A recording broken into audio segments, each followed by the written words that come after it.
think they're introducing the new communications director. Do you know which of the two women? Brooke, her name is Brooke. She was here a little while ago. That's Oh, probably there she is Erin. in the Yes, right with next, Erin. next Okay, to we're good. Okay.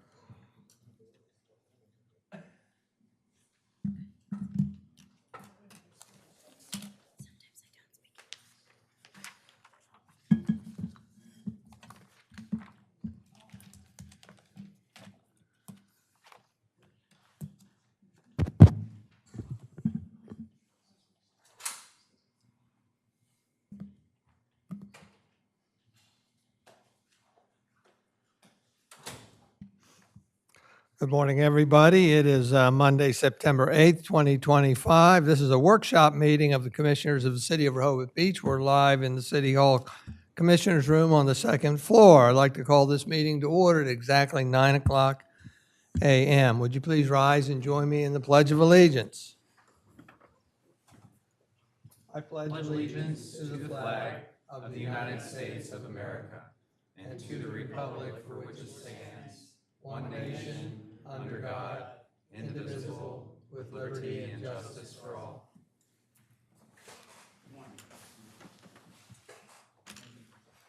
We'll start off with roll call. Commissioner Mark Saunders. Present. Commissioner Suzanne Good. Present. Commissioner Ed Chernowski, absent. Commissioner Patrick Gossett. Here. Commissioner Bunky Marker. Here. Commissioner Craig Thier. Here. And Mayor Stan Mills is here, so we have a quorum and are able to formally conduct business today. Thank you all for being here. I want to thank everybody that's watching virtually.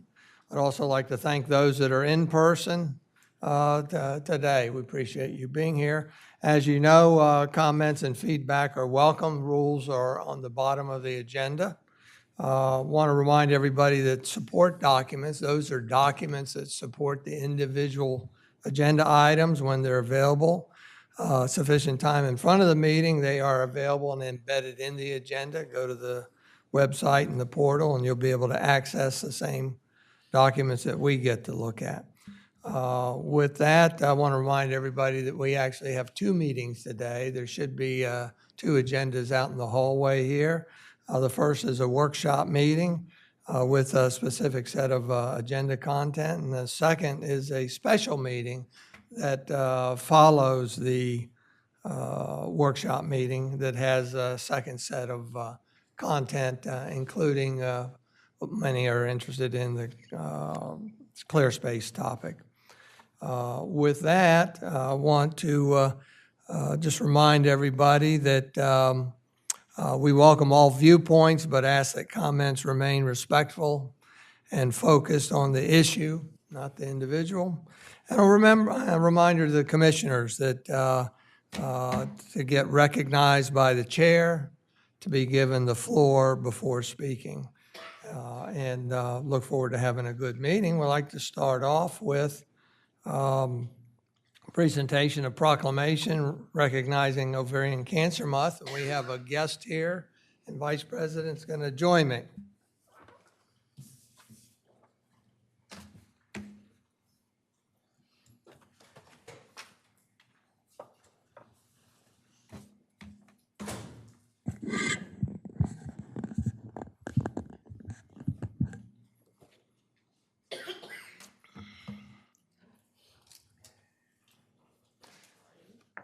We have a guest. We're going to let her introduce herself. If you would stand up here a little bit. Thank you, Mayor. Good morning. My name is Jan Gilmore, and I am this year, a 13-year survivor of ovarian cancer, which is quite remarkable because most women only survive about 5 years. It is my great honor, and I appreciate this proclamation. This is the third year that I have been able to accept it on behalf of all ovarian cancer survivors. And I appreciate Mayor and all of the commissioners for doing this every year. Thank you.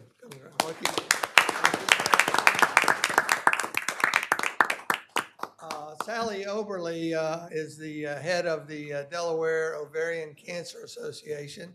She's the one that helps every year, helps us set up turn the town teal. Turn the town to you. All those bows out there that we put up about a week and a half ago. She couldn't be here, unfortunately, but she's here in spirit. I'd like to read the proclamation. Proclamation for Ovarian Cancer Awareness Month, September 2025. Whereas ovarian cancer is the deadliest of all female reproductive system cancers. And whereas the American Cancer Society estimates that in 2025, nearly 20,800 women will be newly diagnosed with ovarian cancer. And whereas in 2025, it is estimated that approximately 12,730 women will die in the United States from ovarian cancer. Many women are not diagnosed until the disease has begun to spread. But if the disease is detected at its earliest state, stage 1, the 5-year survival rate is more than 92%. The symptoms of ovarian cancer are often subtle and easily confused with other ailments. And whereas 1 in 91 women will be diagnosed with ovarian cancer during their lifetime, and whereas during Ovarian Cancer Awareness Month, we honor the loved ones we have lost to this disease and all those who battle it today.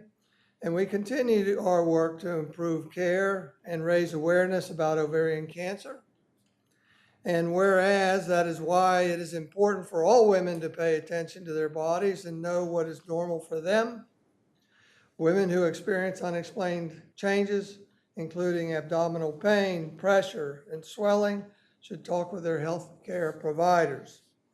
And whereas ovarian cancer and the hardship it brings have affected too many lives, this September we stand with everyone who has been touched by this disease, and we recognize all those committed to advancing the fight against this cancer through research, advocacy, and quality care. Now, therefore, we, Mayor Stan Mills and Board Vice President Patrick Gossett, do hereby proclaim September 2025 as Ovarian Cancer Month.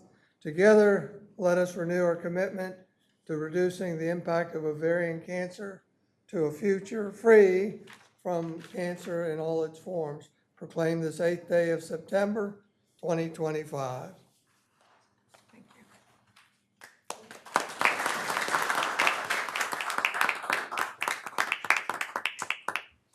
Thank you. Thank you so Thank much. you. Appreciate it.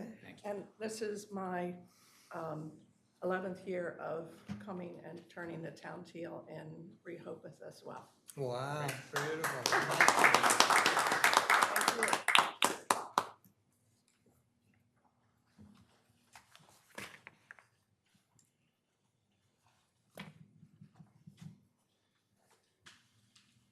Thank you, Patrick. With that, I don't have any correspondence embedded in the agenda. There is some we received late, and that will be embedded after the fact. With that, we're going to move on to City Manager's report. Taylor, please.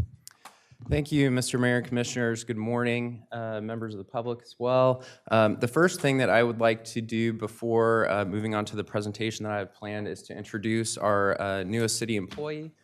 So Brooke Thaler is our new communications manager, and she comes to us from the Wooster School in Connecticut, and she started their journalism program there, but she's a former anchorwoman, reporter, journalist, writer, and we're very excited to have her here on our team. So. Welcome. And can you switch over the, thank you. So today, I wanted to have this presentation to serve as two different purposes. One is a year-end review from our financial year 25, which ended March 31st, and then also our first quarterly update of the progress that staff has made on the strategic plan. So I did want to highlight that the city does now have a mission and vision statement, which came out of all of that public feedback that we received from the strategic plan. So the mission is to promote a high quality of life and maintain a welcoming community for all through effective and responsive governance, exceptional service, and a commitment to environmental stewardship. And then our vision statement is to be a leading coastal community with unique character where residents, businesses, and visitors thrive in a safe and accessible environment that is protected for generations to come.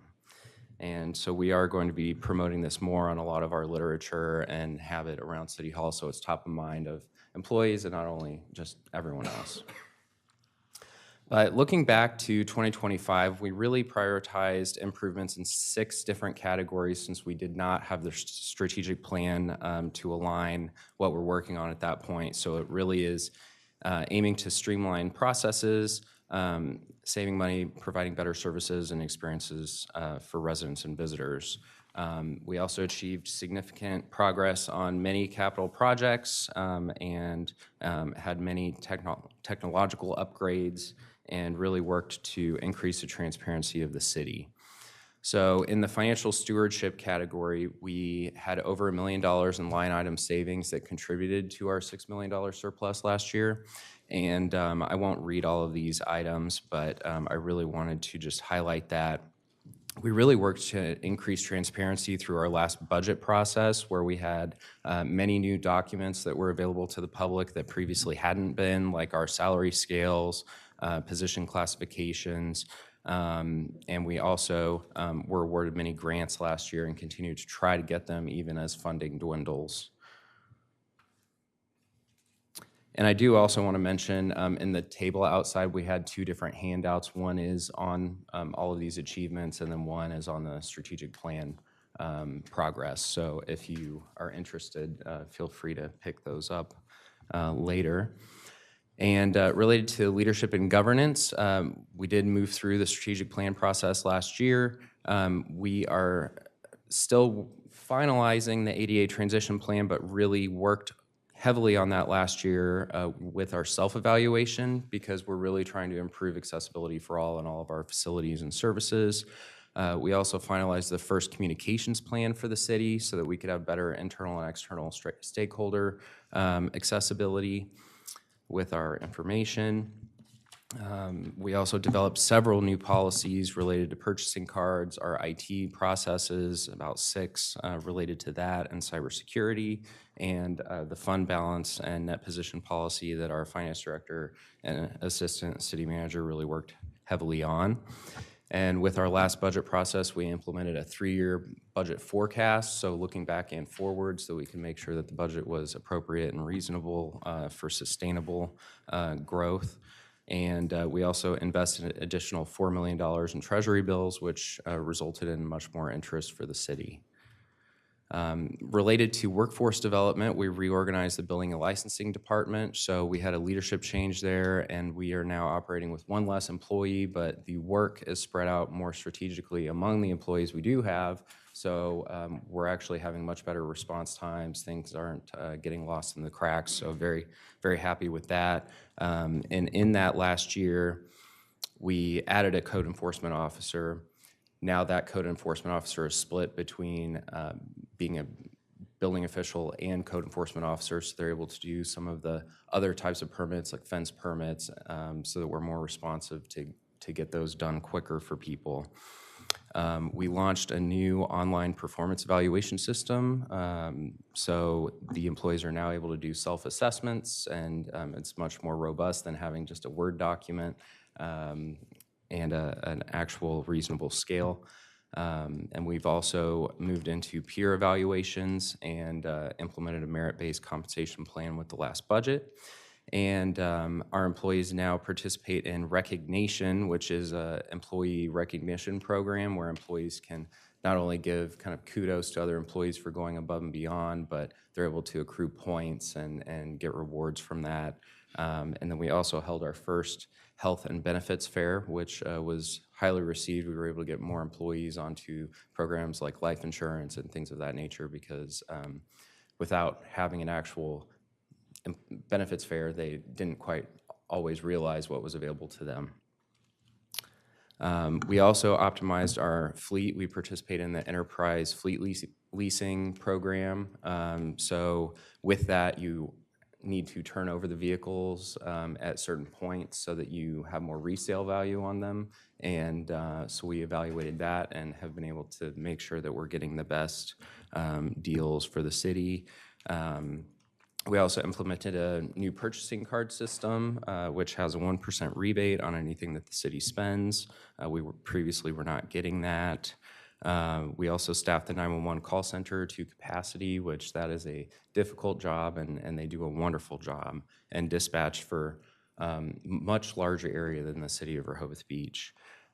We also were awarded the Distinguished Budget Award from the Government Finance Officers Association, and for the 34th year, Tree City again. So hopefully we'll keep that up too.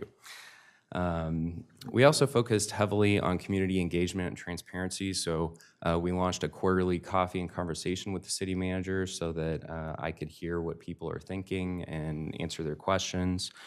We formalized a liaison for LGBTQ plus priorities with Camp Rehoboth and the police department. That's in an effort to increase our rating with the Human Rights Index so that we reflect our community's standing. And we've also been requiring agenda item reports for every item on the commissioner's agenda so that the public and the commissioners know what the background is on every item before actually hearing it. We created an employee newsletter. It's called Making Waves, and it's a way to celebrate some of the employees' successes and introduce new employees, things of that nature, and the YouTube series that I hold as well. We tried to expand the use of Reach Out Rehoboth, specifically on the ADA transition plan, the strategic plan priorities, and an area on there where the public can actually submit questions or comments to me, but I would like to take a look at that in the future to see if there's a way that we can better leverage that. We held over 40 weekly summer recreation programs with the Parks Department for children and adults, and hosted police education seminars and Narcan instruction for people. So related to policy implementation, we recruited our new city solicitor in-house without using a consultant, so that was some savings to the city. We implemented the new trailer ordinance and successfully renegotiated our police collective bargaining agreement in a short amount of time, limiting our attorney's fees with that. We managed the PFAS class action settlement claims for the city and recently received a $778,000 check that can be used for the PFAS remediation, which we did budget for this year. So we're very excited about the future payments to come on that. And also implemented the new regulations on non-habitable basements and conducted evaluation of the parking season, which I envision will probably be a yearly thing, but we'll see related to what the commissioners would like. We also launched our new website, which has AI-enhanced search, and moved over to the .gov domain, which is much more secure for the city. And we've been shifting parking systems more toward Park Mobile and ADA compliant infrastructure, so making sure the parking meters, people with ADA disabilities can get to them and use them.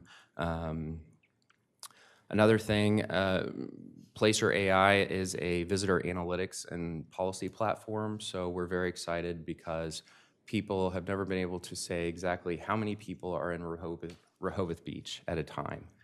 So this gives us more insights and helps us gain better access to grants.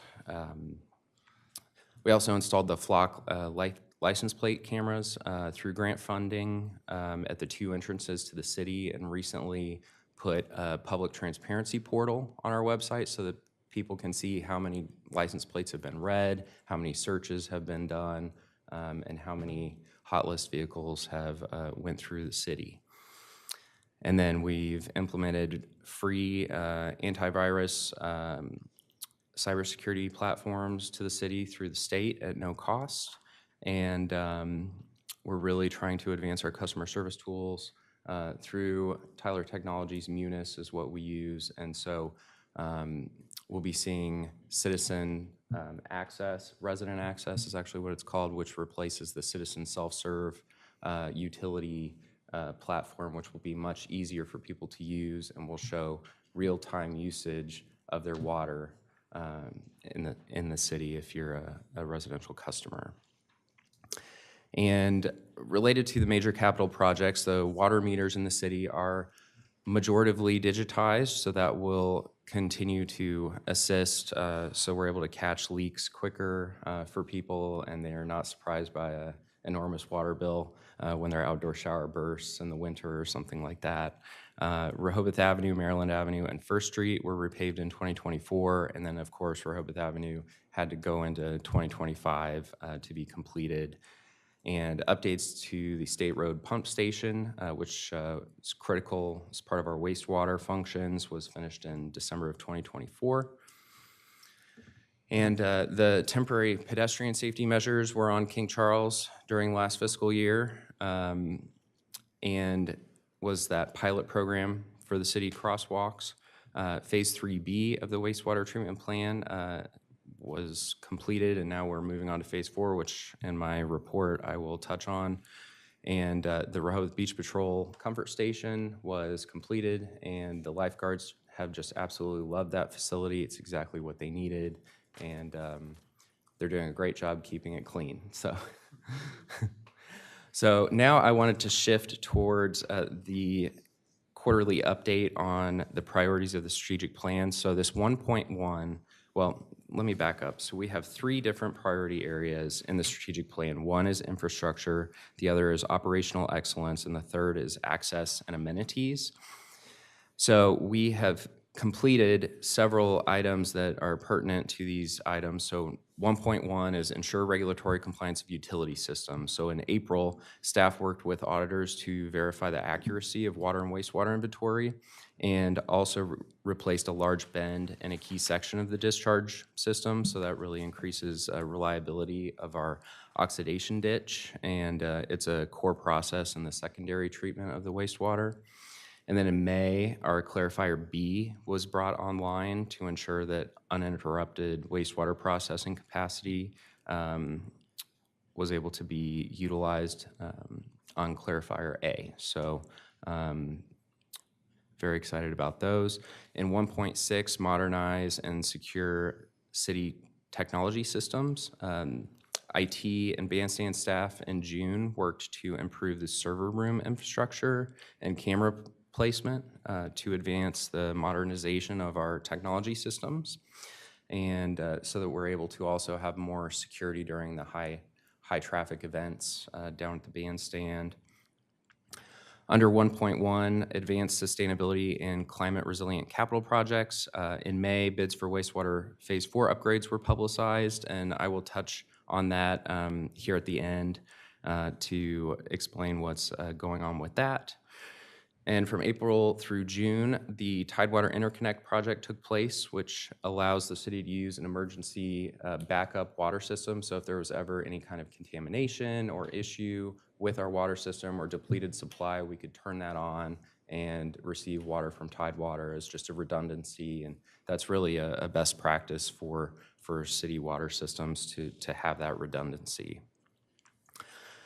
So 2.6 is improve customer service, public safety, and training.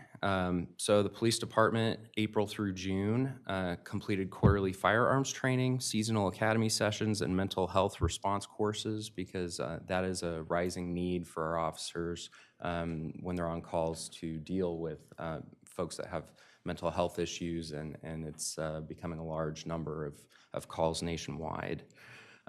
During the annual Independence Day fireworks, the police department provided large-scale safety measures for the event and throughout the weekend, which went off very well. And the officers also supported a peaceful protest in July with their presence, and there were no issues reported. And in June, the building licensing department attended training seminars on mechanical equipment in the new Beach Patrol Comfort Station. Strategy 2.7 is ensure stewardship in public and information management.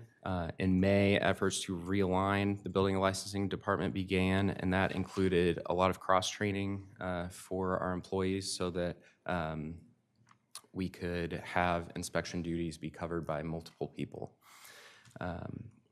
And in June, the Building Licensing Department and Planning Commission initiated the revisions to City Code Chapter 236, which relates to subdivision of land and site plan review.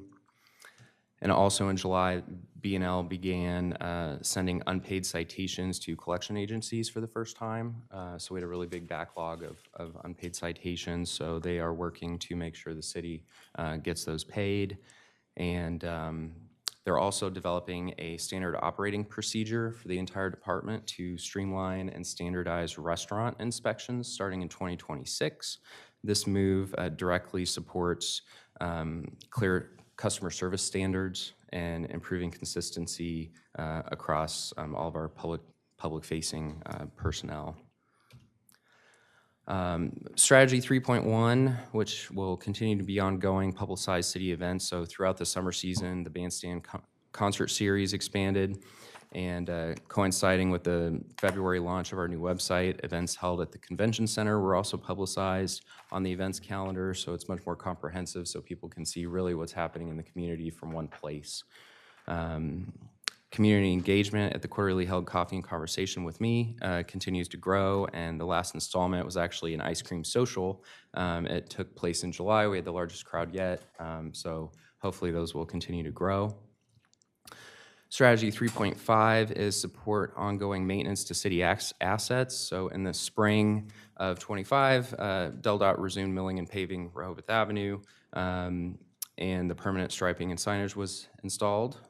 So we're very glad that is done. And in August, Mumford & Miller was awarded the bid for our next annual street paving, which includes portions of Munson Street and some other areas in town. And then 3.6 is maintain and expand ADA accessible amenities. In May, the fully ADA compliant Beach Patrol station opened, which features an adult changing table. We're very excited about having those amenities for our visitors. And prior to the start of the summer season, routine maintenance and HVAC repairs, cleaning of the bandstand, and foot showers improved the accessibility of the public as well. So that concludes the State of the City presentation and the priority update of the strategic plan. But I also wanted to continue on with my city manager report per usual. So Rehoboth Reflection submissions closed on Friday. We had over 300 entries, and that is the competition for the pictures in the calendar. So we will be having the winners selected soon, and they'll be announced mid-September. And initially today, we were going to have a presentation by the Public Works Director and GHD regarding the Phase 4 bid, but due to last-minute changes after discussions with the contractors, it wouldn't have been possible to get it into the agenda. Public Works and GHD have been in discussions with the county engineer as well, and we are considering a recommendation to pull the main office building from the bid proposal and putting that out to bid separately. However, Ronca, who won the bid and has been doing the vast majority of the work for the upgrades and work for the county, said that if we were to do that, it would likely increase the bid for the rest of the work, and due to efficiencies lost in the HVAC, electrical, and other trades. So Public Works Director and GHD spoke with the other general contractors who attended the pre-bid meeting but chose not to bid. We had several attend the pre-bid meeting, but we only had the one bid. And essentially the reason for that, they just didn't have the project management staff for this kind of work, and they were not surprised at the amount of Ronca's bid. So the city has also reached out to the Abrams Group, which will be putting together a proposal for a wastewater-only rate study. And if they are hired, they would be able to complete that by the end of the calendar year. $14 million was budgeted for the construction of the project between FY26 and 28. and very little would likely be done in FY26. And those projected cash flows would be discussed in the presentation at the September 19th meeting, where we'll have Stephen Clark from GHD and the Public Works Director providing a presentation on this. So as a reminder, 14 million was budgeted. The bid was 20,800,000, so 20.8 million, and the engineer's estimate was 11 million. So the county will be paying the majority of that project based on flows. So we did not budget the county's portion, so it may be workable, but I will leave that to the presentation from GHD and the Public Works Director at your next meeting. But I wanted to provide an update on the Phase 4 bid. Mumford and Miller will be starting the annual water main and paving project on September 15th. And initially they'll perform the water main replacement on Munson, and it will be replaced between Bayard and Scarborough with repaving both on Munson and Christian streets. The contractor will be placing message boards on Munson next week in preparation for the work, since a water shutdown will likely occur on September 17th. And then last but not least, Wallace Montgomery completed a final survey of the canal dock on August 29th. There was minimal change since the last two surveys, so we are currently discussing with Wallace Montgomery about reducing the interval of the surveys, since it's not showing any movement. But that concludes my city manager report for today. I will mention we have the budget report in the packet, but I'm here for any questions you may have. Thank you. Commissioners have any questions for Taylor? Commissioner Saunders? Hi, Mr. Taylor, I think this is terrific, the review of 2025. I'm wondering, how can we get it in the hands of our taxpayers? So the first step was the ones on the table, and next step, I think we will put it on the website and reach out Rehoboth and work with our new communications manager to figure out the best way to get that out there. Thank you. Anybody else? Mayor? Commissioner Thier? Yeah, so, few questions first. As Commissioner Saunders did, I do want to very positively comment you on the strategic plan. So just the fact that we have a strategic plan now, we never had one before, is, to me, is just, significant. I mean, it's an enormous step forward. You coming here as you've done, and I'm assuming you're going to come quarterly, give a similar type of update as Commissioner Saunders requested, putting the information on the website. These are all great steps moving forward with the strategic plan, which we have not had before, accomplishes multiple things, not the least of which is, as Commissioner Saunders said, transparency. Second is with that transparency, people really understand what you're working on and what you're accomplishing, which is, very important. Moving from that, on the city manager's report and the wastewater treatment plant. So I'm assuming when you come back on the 19th, we're going to get a presentation on what's in this 20.8 million, what was in the original 4, some level of detail, so we can understand how we got from 14 to 20.8. Because I would like to understand how we go from an engineering estimate of 11 to a budget of 14, and then us being, a bid at 20.8. I mean, that's a huge gap, right? And even if we're only going to pay a portion of that, right, because this is shared expenses, it's still millions of dollars, several $1 million more than we've budgeted.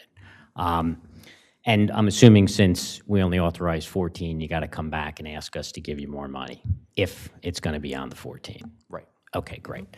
The Abrams Group rate study, just what are we looking to accomplish there? And let me just kind of give you a little bit of preface there, right? Because this is, wastewater treatment plant is a partnership. We all pay our percentage of costs.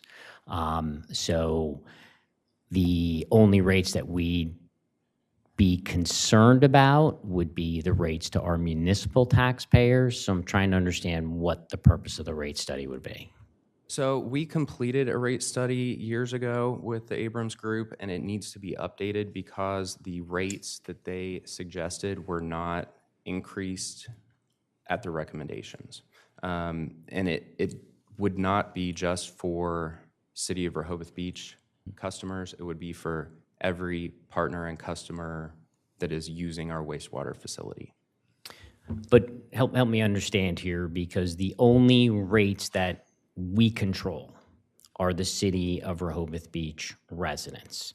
The county controls the rates that Dewey residents pay, or Dewey, yeah, we'll call them residents, right? So the county controls Dewey.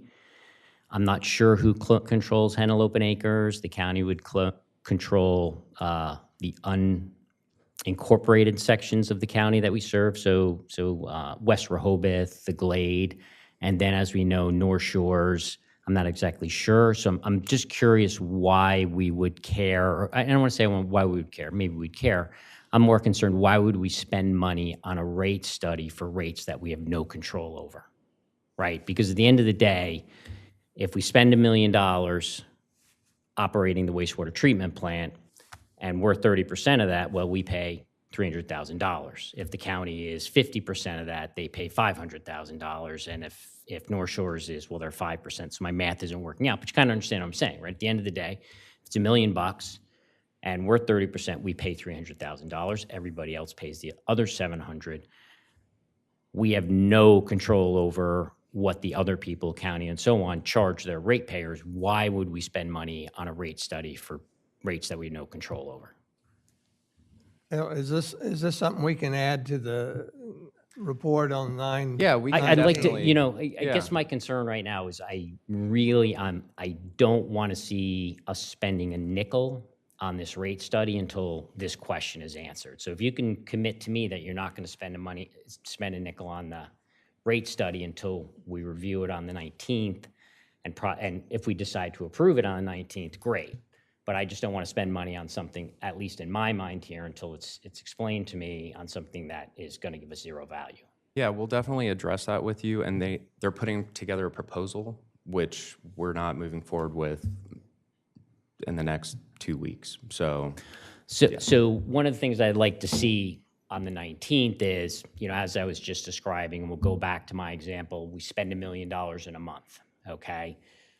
Or if we're 30% of that flow, and again, just to be clear here, right? Because, people say that I'm up here, I talk about things and I'm not clear about the data that I'm describing. So just to be really clear, with the wastewater treatment plant, it's partnership. And the costs for operations and maintenance of that partnership are split between what are essentially 4 partners. Sussex County, which represents Dewey, the unincorporated sections of the county, so think West Rehoboth, the Glade, Henlopen Acres, and North Shores, as well as the City of Rehoboth. Our percentage of those actual flows have been running about 30%. Might be a little bit less, might be a little bit more, but for the sake of this conversation, we'll say it's 30%. So if the costs for any given month are $1 million, we're on the hook for $300,000 of that $1 million. The county, Henlopen Acres, North Shores pays the rest. So my question is, let's say it's $300,000. What I'd like to understand is, how much did we bill the ratepayers, right? How much are we collecting from the ratepayers? If our cost is, the city's cost is $300, are we billing them $500? Are we billing them $150? So if you could, again, I'm not, you can probably tell us what the rates are, but really, I'm probably looking more gross dollars at this point, maybe looking back at a few months. What are we paying in cost, and what are we charging the residents for that sewer service? And again, just sewer. Does that make sense? I'm looking. Okay, perfect, great. I don't know if anybody wanted to kind of monopolize that. Did anyone want to add to that? Because I have a couple other questions. Yeah, I would, but it's. Go ahead. Mayor, I don't know. Do you have the same topic? I've got some other topics, but for the sake of this topic, if someone else has a Are comment. you on this topic? I. Commissioner Good? Okay, I'll start with the wastewater treatment topic. I'm concerned to hear that you've already asked the Abrahams Group to put together a proposal for multiple reasons. They were the consulting firm in 2019. who spent well north of $100,000 of taxpayer money convincing people that somehow flat rates were equivalent either to tiered rates or seasonal rates, which mathematically just wasn't true. It was a fairly, well, it was a successful attempt to impose flat rates, which are highly unusual for a resort area. Many of us had comparable communities, and none of them have the flat, both water and wastewater rates this city has had since, I believe, October of 2019, having had seasonal rates since the early 90s when meters were finally installed, apparently. But I appreciate Commissioner Thier telling us we fundamentally just have to figure out how to come up. And yeah, it looks like this estimate is 50% more than you had projected. Yes, it's true that the county may pay somewhere around 58%. Is that about right? Because based on flow, maybe even a little higher of the overall project. But we still need to worry about millions of dollars.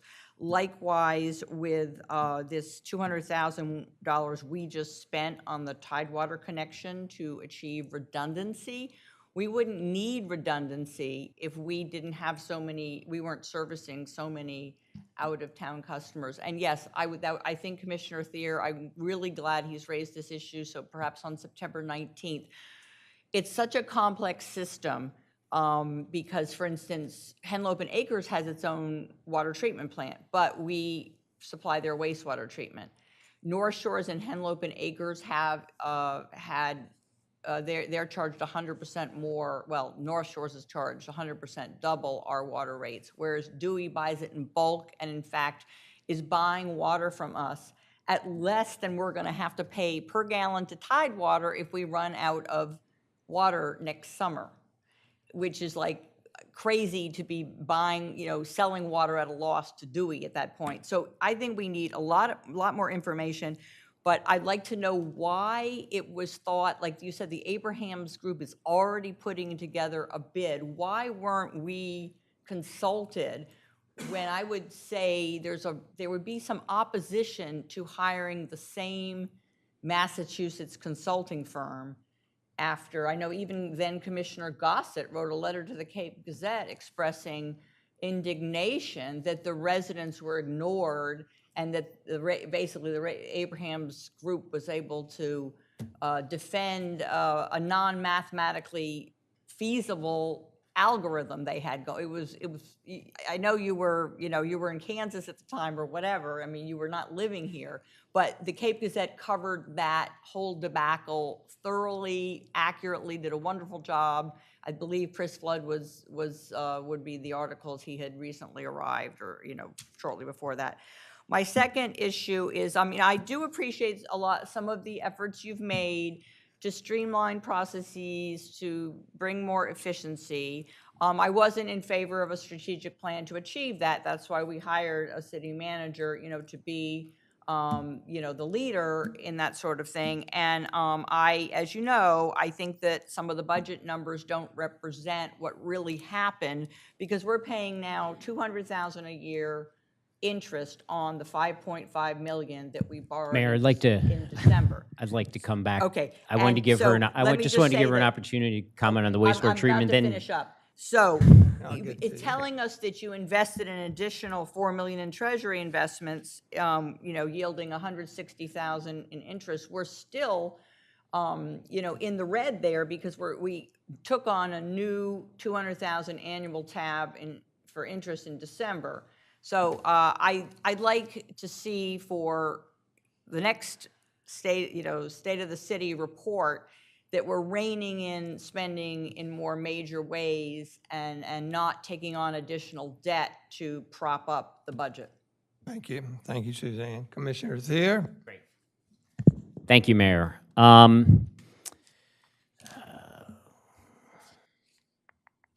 Okay, so I'm going to jump back to the previous city manager's report since we haven't had a meeting since then, and I just have a question about The center briefly relocated operations, and again, let me back up for a second because I'm not being clear, so I apologize. We're talking about the 911 communication center. So it looks like, I don't know the date, it doesn't say the date, you'll probably know the date. Briefly, the center briefly relocated operations to Sussex County Emergency Operations Center due to a temporary power outage at the building. So my first question is don't we have backup power? Yes, so that is actually something that Commissioner Gossett caught for me. That is an error in the report. We had power, and we do have the generator. We have backup power here, but we lost all of our IT, phones, internet, everything. Okay. And it was an issue with migration of one of the servers related to how they all talk to each other, but it was about 2.5 hours of an outage. Okay. So could you supply to us, just have someone, right, I mean, again, I mean, this is clearly is a major issue, right? You know, us losing phones, you know, everything, right? I mean, we can't operate. I'm sure we've got backup with Sussex. I don't want to assume anything. So in that situation where we lose all our phones, what happens? Who answers the 911 calls?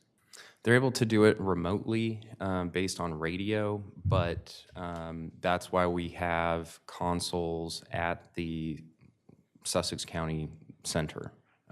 We have several that are dedicated to us there. Okay, so walk me through, power goes out, right?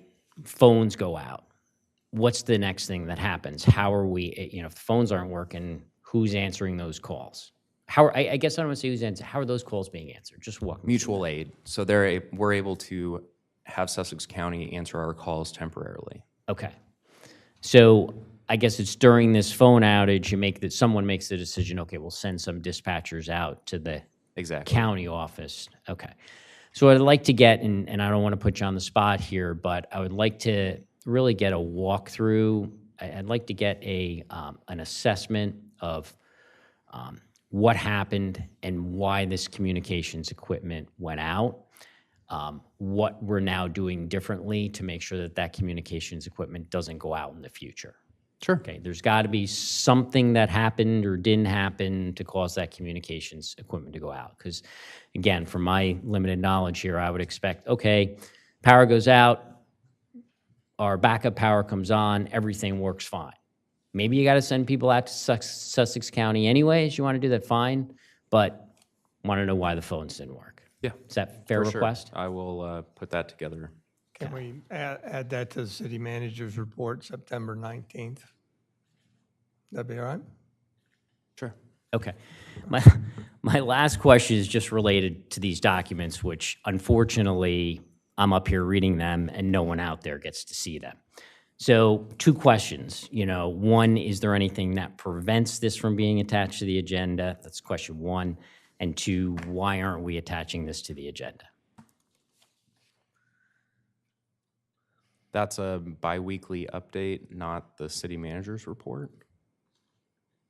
I'm But not sure we I certainly- understand the difference. Yeah, I mean, we certainly could. Yeah, because, you know, I've got multiple concerns here. I think I just stated one, which is I'm reading from documents and we have, you know, people in the audience, probably people watching the video are saying, what is this guy reading?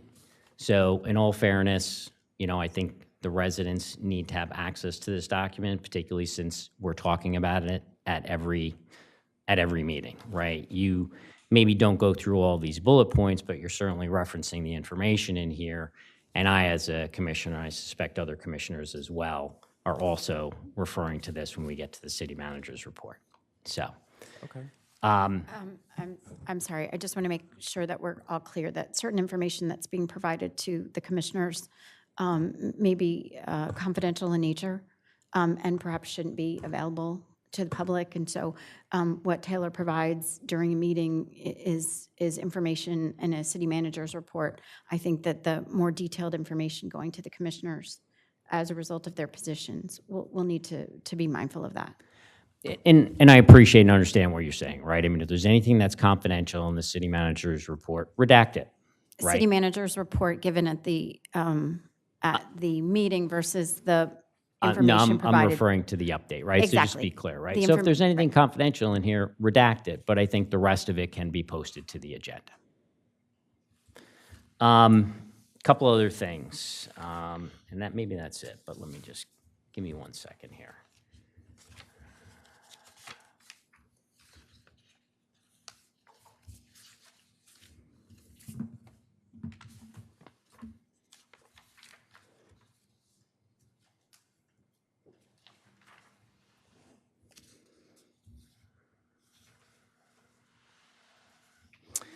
And I may be hitting on something that Commissioner Saunders is going to take up with the Public Safety Committee, but you mentioned, you conducted evaluation of the parking season. So my concern with the parking season, and it's not just the parking season, it's traffic flow. I had a chance to talk to Chief Banks the other night when we were at the SCAT dinner, talked to him a little bit about, some of the main issues that were experienced this summer.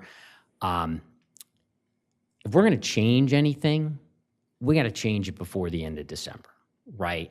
Because one, we got to do a budget. So if it's going to require any funding, we're going to need to put it in the budget. And two, more important, if we're going to change anything, we have to start communicating to the public what the changes are going to be. So, I can think of a few things that, I think need to be discussed as it relates to parking, but clearly, I kind of would have thought here we are, first workshop meeting in September, we're going to get a presentation from, the police department, maybe public works on, okay, these were the main issues that we experienced with parking and traffic and so on. And then get into either conversations, discussions, recommendations on what we want to change for next year. So as we go through the next few months, because let's keep in mind, we only have till November, because once we hit the end of November, the holidays come and reality is nothing happens. We only got 3 months to get things done.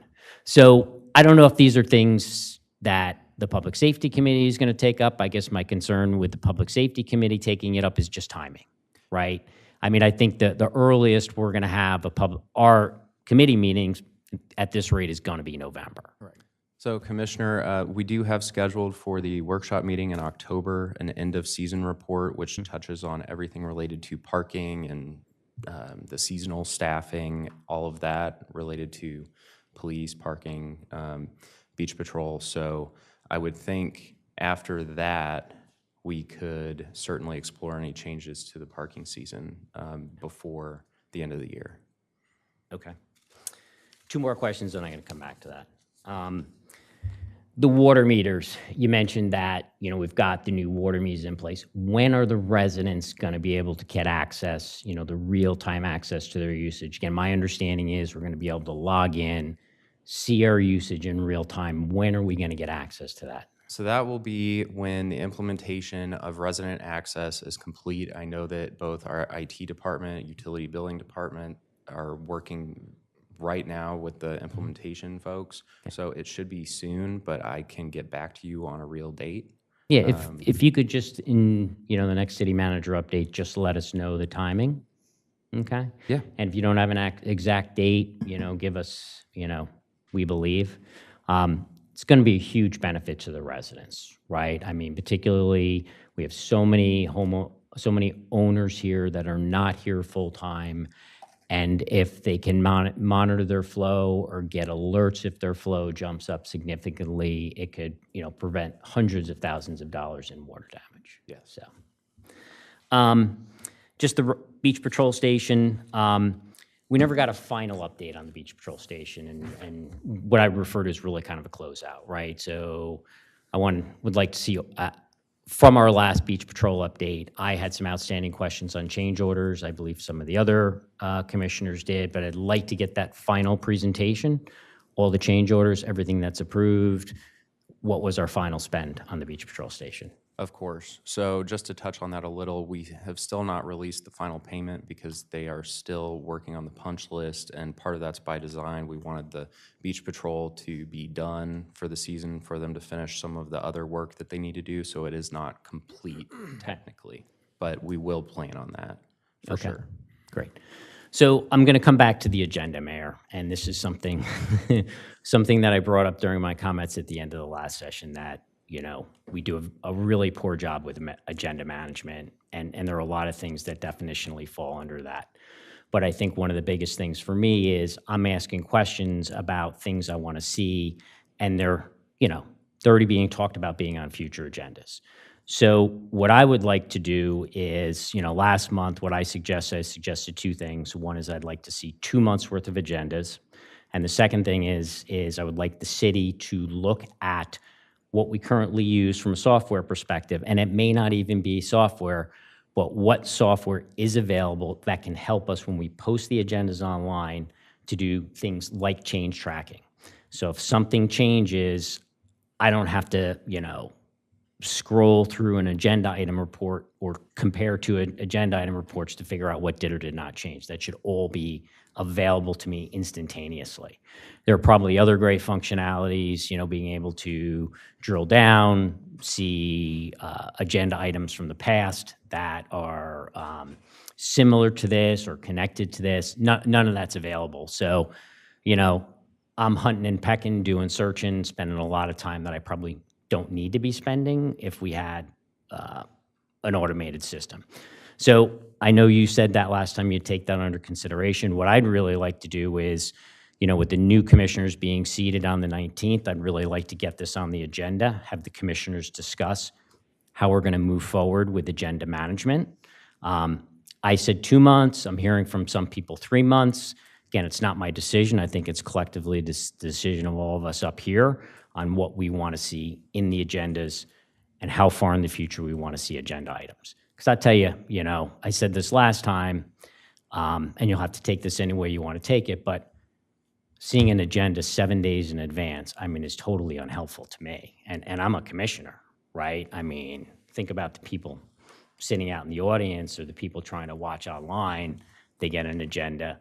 And even this agenda, there was just so much confusion around some of the agenda items, what was going to be discussed, what was going to be an executive session, how we got to a particular agenda item. So are you amenable to doing that? I hear you. We have put invested some time into thinking about this. Yes, I will give it some consideration. I'm not committing to anything right now. Okay. So I'm just going to look on this topic because I'm just going to look down the table. Is this something that other commissioners are interested in doing? Is expanding the agenda, so we're not just getting one agenda, but we're seeing multiple agendas posted online and as commissioners in advance. I think we all understand that the agenda doesn't get locked until 7 days beforehand, and people will need to appreciate that.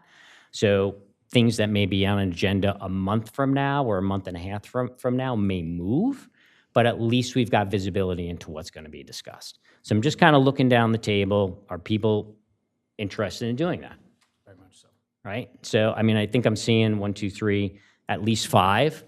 You're the one responsible for putting the agenda together. I don't know what you've done elsewhere, but is this something that you could start doing? I don't think this is the time to continue to delve into this. So are we going Commissioner, to get this on the agenda for the 19th? I'm not committing to the 19th because we have a full agenda. Okay. But So yes. charter says that you have the authority to put items on the agenda. Will you put this on the agenda for the 19th? It's a yes or no question. And I think you've got at least 5 other people sitting up here who want to see it happen We'll find a way to make it happen. for the 19th. Yes. Okay, so I'll take that as a yes. I think we'll all take that as a yes. Again, he's just one of 4 that work on the agenda. I'm not committing to that at the 19th. Some other future meeting possibly. So, The 19th. so or just something. help me out. If it's not the 19th, when would it be? And again, I don't want to be combative here, but well, you are. You are. but Mayor, this is not working, right? That's all right. But It's I'm not all right but that it's I'm not working? I'm not committing that it can be on the 19th. Some meeting soon after that, yes. I'm looking for it to be on the 19th. I understand So. you are. Mr. Mayor? This is not on this topic because Well, that's on a it's future. A follow-up to, I didn't get an answer from Mr. Cheddar on this consultancy and some other items, but May I have the floor? I can actually address it quickly. Well, I I was wanted going to to. Yes, wait for So- to get the floor, and I'm So the giving you reason that floor. we went to the Abrams Group or even thought of them is that it would be an update to the work they already did. So we were hopeful that it would be a low cost, but we definitely don't have to use them. I wasn't aware of any history behind that, so that is helpful. But nothing's set in stone. We don't even have a proposal yet. So, and proposals don't cost money, so. So I have the floor. You have the floor. It's, Just my- remember, GHD and Abrams report are to be on a future agenda. So we don't need to go into it in depth right now. Right, but for instance, there are some items, like we learned about the fact that the estimate for the Phase 4 was 50% higher, like almost 21 million versus 14 million budgeted. We learned about that from you, Mr. Tedder, about a month ago. So I concur with Commissioner Thier. These things don't need to be hidden from the public. I mean, we had a couple other contractors show up but weren't interested in bidding, and we had this one bid that's literally 50% higher than anyone had anticipated. But my major issue now is that whether it's the Abraham's group or anyone else, it's actually a pretty simple problem. If you need to raise another $4 million, we just raised wastewater treatment rates on in-town customers by almost 30% in the spring of 2024. So at least my goal as a commissioner is to keep wastewater treatment plant rates affordable for in-town customers. We're the ones who are taking on a lot of the risk. We're spending a lot of resources managing the projects. Yes, the partnership with the county, which has been for many years, I believe going back to the 80s, will continue. But I feel as though a lot of the things that are put before us, there doesn't seem to be enough consideration to protect taxpayers. Like even going out to get this, it probably is smart to have this Tidewater connection for resiliency and redundancy, but we should have immediately realized that's an opportunity where we need to ask the county to have Dewey Beach in there when they pay in bulk, pay more, because we've now provided them with more assurance that in high water usage times like July 4th weekend, we can do it.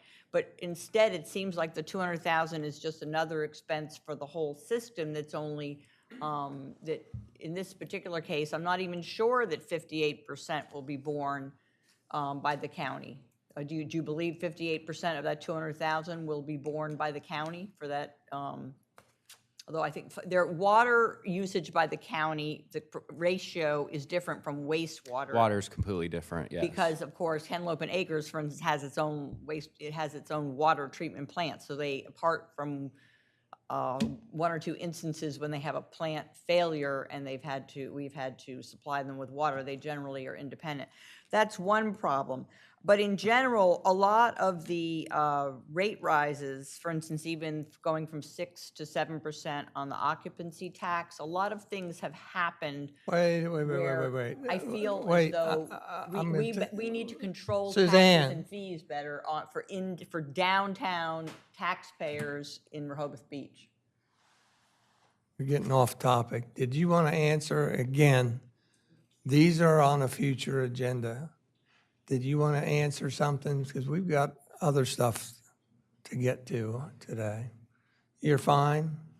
Yeah, Just being mindful that we've got GHD and Henry doing a report.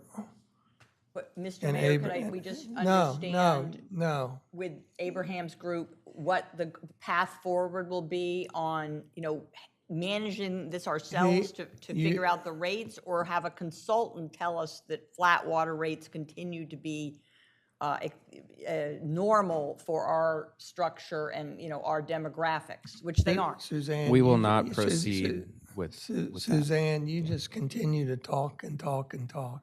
You did not have the floor for a continuous amount.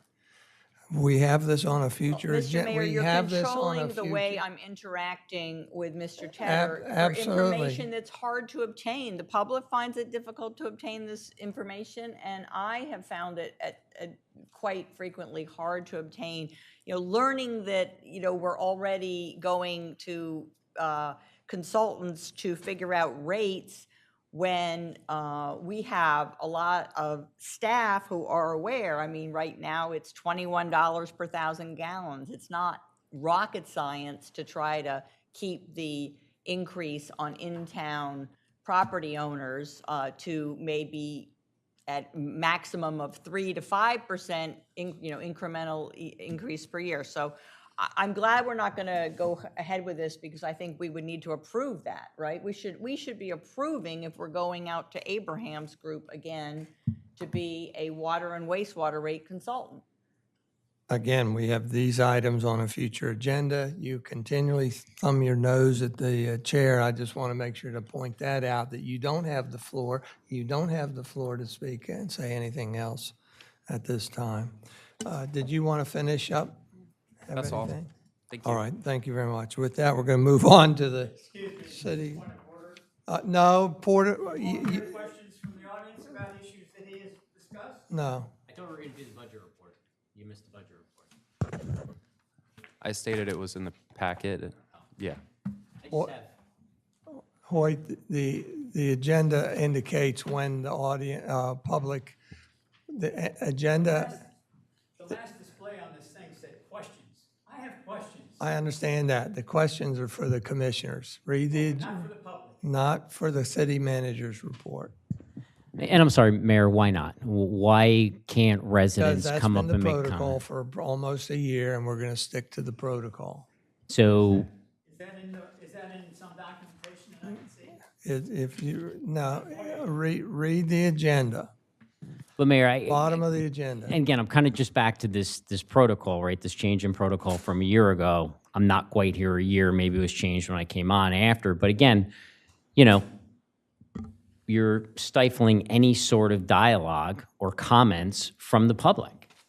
I mean, that's what we're here for. We give them certain times when they're I don't available want to to hear about giving them certain times. I mean, we just went through a whole bunch of information on strategic plans, budget reports, so on and so forth. And you're not going to give the residents the opportunity to get up and ask questions?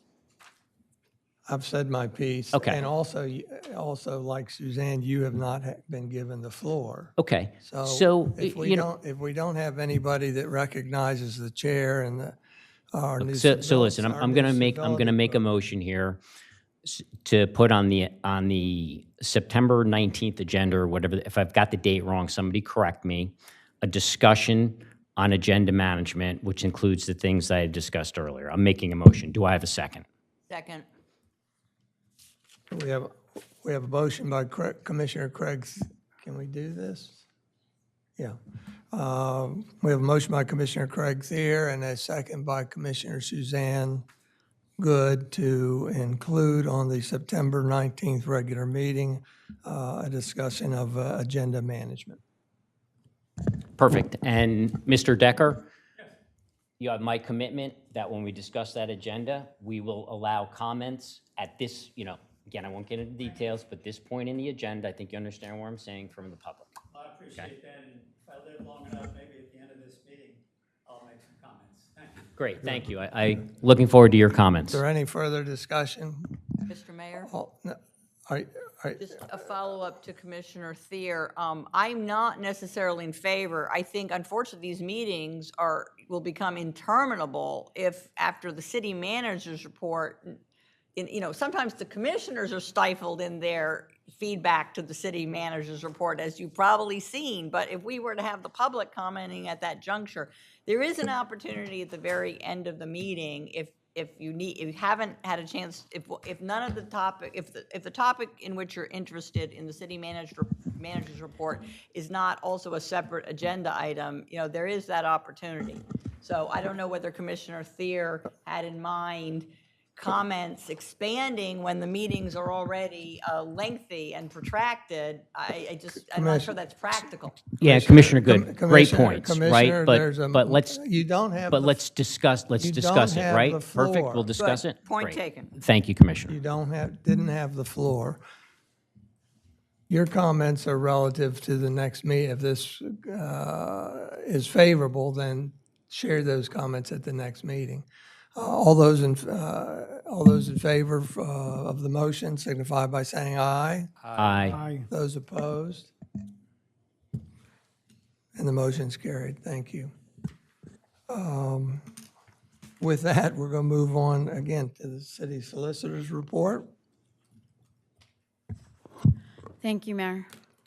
As Taylor mentioned, we did receive the second of several checks related to the city of Rehoboth's involvement in a class action lawsuit alleging that 3M and several other companies knowingly manufactured and/or sold products containing PFAS despite being aware of the detrimental impact on the environment.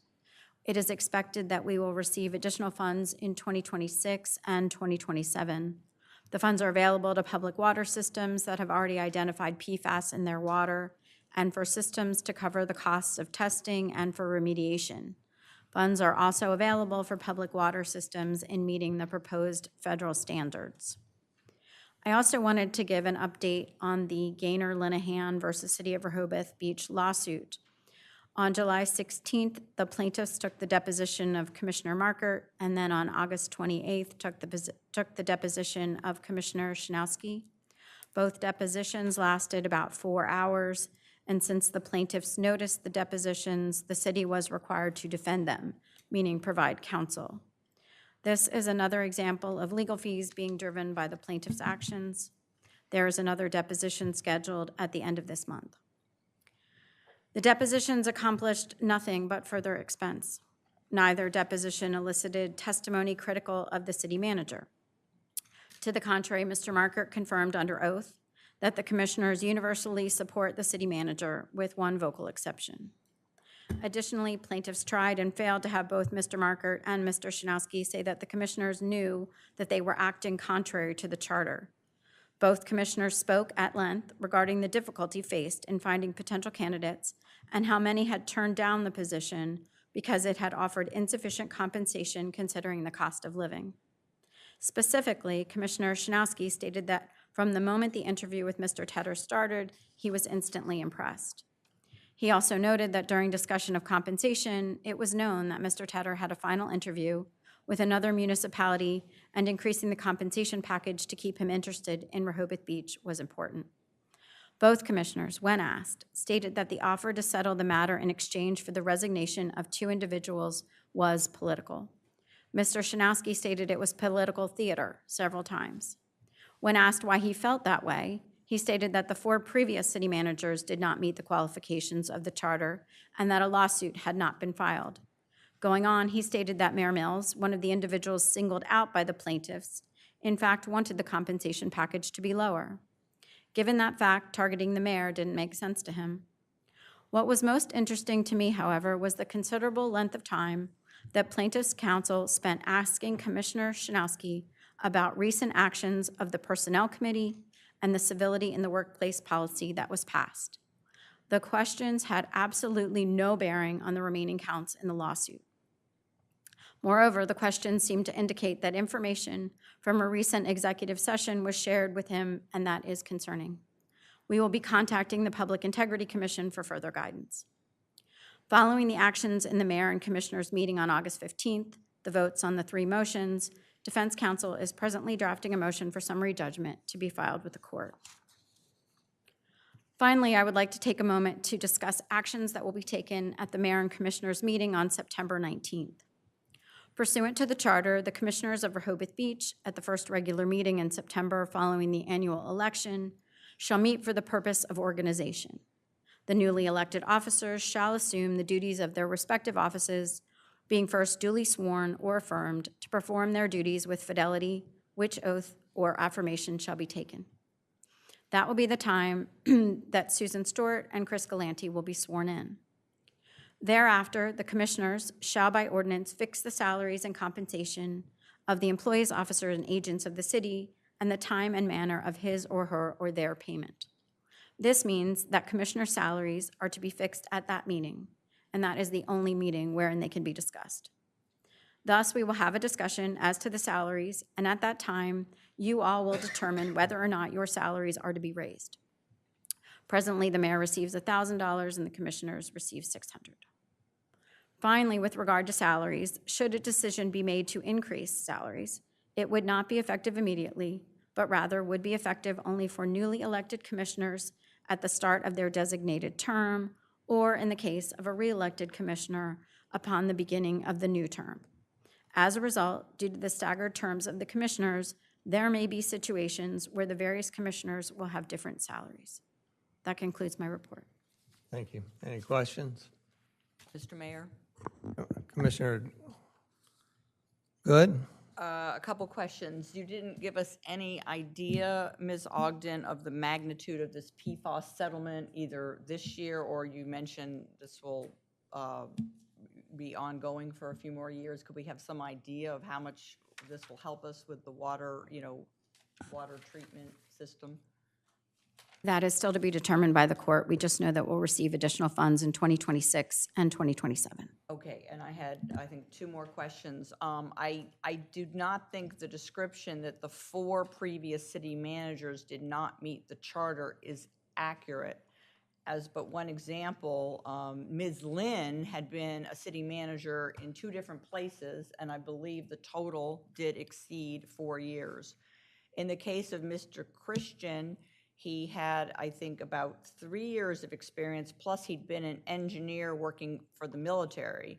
So I don't know why we're trying to convince ourselves, and I believe misrepresenting their background, especially as their salaries were more commensurate with appropriate levels for that sort of responsibility. It's been difficult for me, including at the last meeting when we have to discuss this lawsuit that we heard from Mr. Tedder. He told us that a salary survey had recently been done by a consultant. I think he was referencing that this had been done shortly, maybe in early 2024, and there's no way that salary survey would have recommended the levels of compensation we're now paying to Mr. Tedder and to Ms. Ogden. So I'm hearing a lot of misinformation, and that's worrisome, very worrisome. And the last issue I wanted to ask you about, given that the salaries of the mayor and commissioners have not been modified since the 1990s, as you heard, it's $1,000 a year for the mayor and $600 a year for each commissioner. I believe one of the reasons we ended up with a bad negotiation in the spring of 2024 on the city manager's contract is you had someone heading it, at the time, chair of the personnel committee, who did not do due diligence, didn't do sufficient research about what salary packages were appropriate for the demands and responsibilities of this job, and instead of asking that the competing town, which supposedly had offered Mr. Tedder a job, asking to see that contract and maybe meet or exceed it in order to recruit him. So you had a person who wasn't qualified to do negotiations. Maybe if the mayor and commissioners were paid a little more, we would get more competent, more qualified people, but we'd certainly get commissioners who could justify devoting more time to the job. The salary doesn't. So the fact that we're 30 years on, we're still thinking, well, if we were to adopt an increase in salary, it would only take effect with new commissioners or newly re-elected commissioners. And that was not what I felt was, I mean, it's like we move at a snail's pace on everything. So I'm— Commissioner, that's the I language didn't see of this the charter. document until literally Commissioner Saunders had to share this with me. This was never shared with me by either you or Mr. Tedder, these proposed code changes. So that's another, information isn't being disseminated properly to us. So I was, I didn't have enough warning that it I- includes that. Commissioner, I disagree that information isn't being shared. Information will be shared. But the manner in which we conduct the September 19th meeting is pursuant to charter. And that is why only that time salaries can be discussed. Oh, I understand that. It's the organizational, we were told in February or March that only at the September organizational meeting can the topic, can those salaries be discussed. But I'm just disappointed that not only did I finally, Commissioner Saunders was kind enough to let me know that he had received it this past Thursday from Mr. Tedder. I learned this from him when talking to him yesterday afternoon. And so I finally see it when he kindly brought it to show me this morning. And none of us were consulted on what the intent and, what our intention and preference was in any of these charter changes. So I just feel there's a lot of miscommunication, and I hope we'll do things in a more efficient way in the future. Here's hoping. Thank you, Suzanne. Anything? Commissioner Gossett? Yes, thank you. I just wish to correct opinion versus fact that Commissioner Good stated that the chair of the Personnel Committee, who I was chair of the Personnel Committee at that time, that the negotiations took place, that this was a decision of the whole. All the chair of the Personnel Committee responsibilities is for the logistics of setting up all of the meetings, coordinating the scheduling, et cetera. Any decisions on financial offers, package offers, compensation offers was done by the committee of the whole. And that was repeated several times within the depositions as stated by both Commissioner Markert and Commissioner Chernowski. And also those statements made by Commissioner Chernowski were his opinion and what he took away from his meetings during that time. Again, an individual is entitled to their own opinion, but not to their own facts. Thank you. Thank you. City Solicitor, anything else? All right, thank you. We'll move on to, Mayor, one last, I do need to respond. May I have the floor, no, please? no, you may not. We're, You may like, not. suppressing and stifling. You do not have the floor. I'll have to bring it up later when it will be, harder for the You can sort do of, it, you can do it line of. during commissioner comments. With that, we're moving on to first item of old business, which is the Village Improvement Association replacement of existing children's fishing pier. This is a two-step process. We're talking about discussion today about the final design and also discussion of adoption of a funding agreement. Then if this goes favorable today, then the next step would be on the following agenda. September 19th would be consideration or a vote for the design and funding agreement. Evan? Thank you, Mayor. Good morning, Mayor, Commissioners, and members of the public. I wanted to provide just a brief background on the fishing pier. There is an agenda item report included in the agenda packet this morning. So over the past roughly 3 years, the City of Rehoboth Beach has engaged in a comprehensive public discussion around the fishing pier on Lake Girard, specifically the replacement of the aging fishing pier. So in 2022, we were approached by the VIA after an anonymous donor had pledged $250,000 towards the replacement of the fishing pier. The city staff's first step after that initial discussion was to conduct an initial assessment of the pier, which we had done, and that confirmed that the piers was structurally declining. Anybody that has visited the pier recently has seen that we've actually replaced some of the decking boards on it and the handrails because they've deteriorated so bad.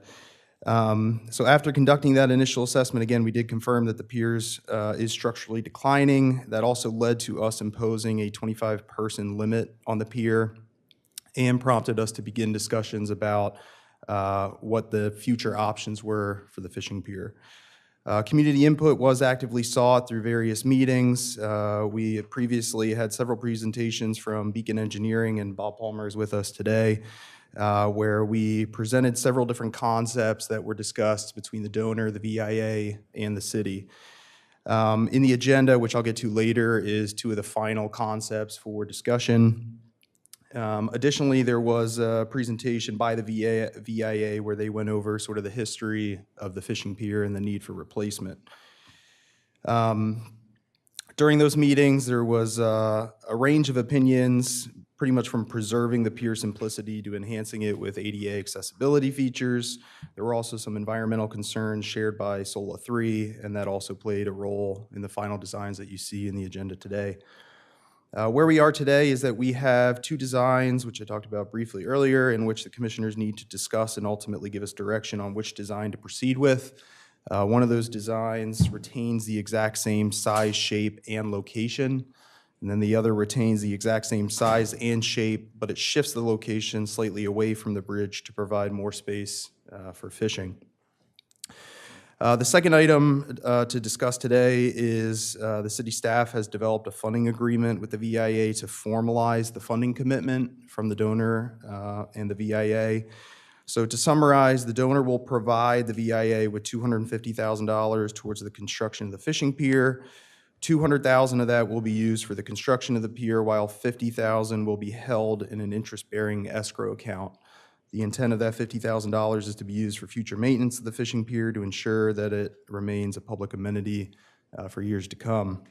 So again, the two objectives are to finalize the design and then also to provide any comments on the funding agreement before we ask for your consideration at the September 19th meeting. I had mentioned that Bob Palmer with Beacon Engineering is with us today in the audience. Also, Rosemary Patton is here from the VIA if there are any specific questions about the fishing pier or the funding agreement that we have. So again, the agenda item report in the agenda provides a bit of the background that I went into. It also includes two of the concepts. This just shows the existing fishing pier in the existing location. So one concept is to retain, again, existing size, shape, and location.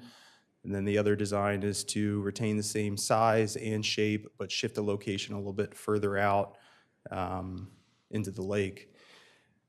We touched a little bit on the funding agreement. Again, the funding agreement is provided in the agenda. So with that, I will answer any questions you might have. Can you, I'll come to you in a minute, Commissioner Thier. Can you review the costs, Sure. including design and the totality of the cost with construction? Sure. So let me go back, and then Bob, feel free to chime in if there's anything I might be missing. So pre-design construction budget, again, we knew that we had $200,000 towards the construction of the pier. We also knew that there were some concerns about just the overall original proposed size and shape, which was more of an octagonal shape. We also entertained the possibility of some type of gazebo to provide shade.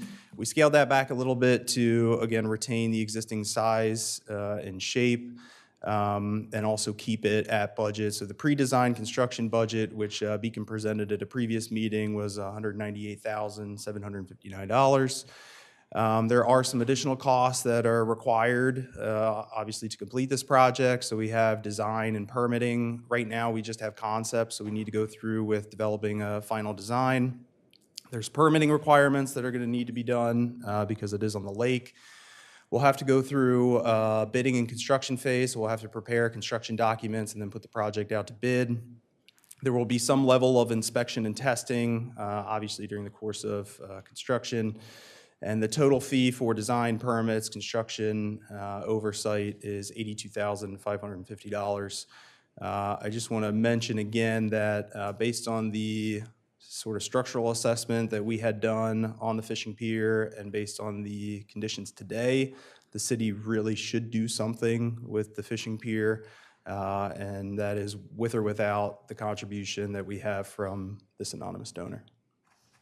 Okay, again, I guess it's worth repeating that essentially the pier's at the end of its useful life, so we need to do something. And what I'm trying to establish here is what is, if any, the cost to us to build this. Yep, I think here you're looking at it, again, it's a lot of the design and permitting, the bidding, and then the... All of that is on us, you're saying? Correct. Okay, so this is above the $200,000 in construction costs. This is all the design elements that we are committing to to do this. Yep. So we're taking this in two steps when we go to the September 19th meeting. One will be to entertain a vote to accept the final design. So out of today's meeting, it would be nice to at least discuss the two options so we have some idea of where we might be headed. There is, if I could just add, Mayor, I apologize, I didn't mean to cut you off, but there is a schedule provided in this presentation. This was a previous schedule that was provided during an older presentation. When we come back on the 19th, we can work to update that schedule so you all have an accurate picture of what the next steps look like, specifically related to timing. Okay. So again, we want to talk about the design as well as the funding agreement. Can we entertain the design elements? Are there any questions on the design? And again, what we have in front of us, after a year's worth of work, we have the original design, which mimics the current pier, and then we have the one with the angled entry point. Any comments, Mayor, Commissioner Gossett? thank you. Yes, are there any cost differential between the two different designs presented? Sure.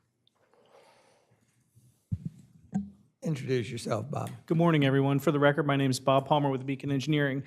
Commissioner Gossett, there is relatively insignificant cost between replacing the pier in its existing location, size, and configuration versus taking that same size and configuration and shifting it slightly westward.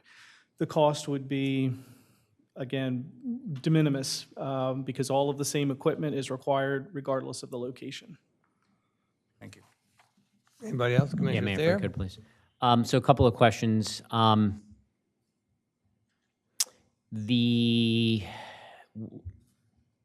so let me start with the designs, right? So the new design, which angles to the west,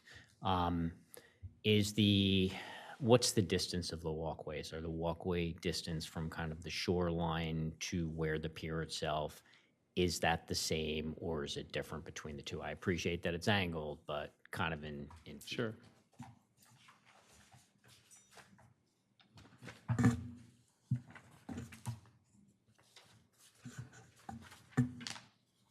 Looks like the platform itself, same size, either design, correct?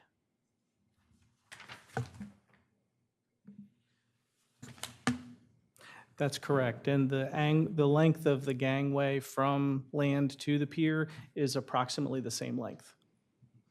It's somewhat of an illusion, I believe. Okay. With the two designs, I know Evan had mentioned, conversations with Sola 3. Do they have an opinion on either of these two designs? That's question number one. What other considerations are there, putting price aside, between the two designs? Probably talking more environmental, flows, whatever it may be. Sure. I haven't had specific conversations with Sola 3, so I'm not sure whether Evan or Mr. Matt Laws has an update for you on that, but I can tell you from my experience with working with piers and docks, by relocating the pier waterward of the existing bridge, that there would tend to be more circulation, less likelihood of debris to be collected, as we currently see with the configuration. Have you talked with Sola 3? Yeah, I know Henry had spoken with Sola 3, and we just want to verify with them, but if we can't get an answer today for this meeting, we can bring it back on the 19th and let you know which one they prefer. Okay. Back to the construction costs, and maybe it's not in the agenda item report. Maybe I missed it when Evan was speaking. What is the cost of construction? All I heard was it's about the same, but what is that about the same cost? Just under $200,000. The construction budget that we received from a local contractor back in April was $198,800. Okay. It's on sheet 4 of the presentation. The slide that shows the pier shifted waterward. It's in the gray Okay, box. got it. So the budget's 198, 759. Yes, sir. And what I'm hearing is either design, it's essentially the same. Yes, sir. Okay. And And we got that estimate when? April. April, okay. What concerns should we have? I mean, we just talked about wastewater treatment plants. What concerns should we have that it's not going to be 225? Time, money, commodity pricing, contractor availability, Okay, so it could be more than 198,000, more than likely, yes. more than likely. Yes. So for you to, if I put you on the spot and you say, we went out to bid in 15 days, say 30 days, what's the bid going to come back at? I think we would be materially within the same time frame or in the same cost frame. The concern really more is about the time for permitting. We'll more than likely be constructing this next summer, fall. So we're essentially a year away just because of the permitting aspect. That's point number one, Commissioner Thier. Point number two is this is a pre-design estimate. We provided the contractors with essentially bits and pieces of the various presentations that we've prepared over the last couple of years for this project. Once we size the piles, once we size the stringers and the pile bents and all of the structure that goes along with the work that the contractor will build, that could cause the price to go up as well. Okay. So a year from now, we're not coming back and having this conversation, well, the wastewater treatment plant conversation. Can you tell the city manager how much money he should put in, if this passes at the regular meeting, how much money I'll he have should? that for the September 19th presentation. Can you give us a rough estimate today? I'd really rather not. Okay. All right, so, I don't want to misrepresent it, essentially. no, and I don't want us to misrepresent to the community or somebody to come back a year from now and say, hey, you said it was only gonna be 200,000 Right. and now it's 275,000. So whatever you think it's gonna be, let's let everyone up here know and vote based on what you think it's gonna be. Yes, sir. Okay, Absolutely. is that fair enough? Absolutely. Okay. And just so there's clarity, I mean, if there's going to be a difference between the two, right? Make sure we understand there's going to be a difference between, even if it's only a couple of $1,000s. Absolutely. Okay, all right, Yes, sir. great. That's all I have. Thank you. Mr. Mayor? Anybody else? Commissioner Saunders first.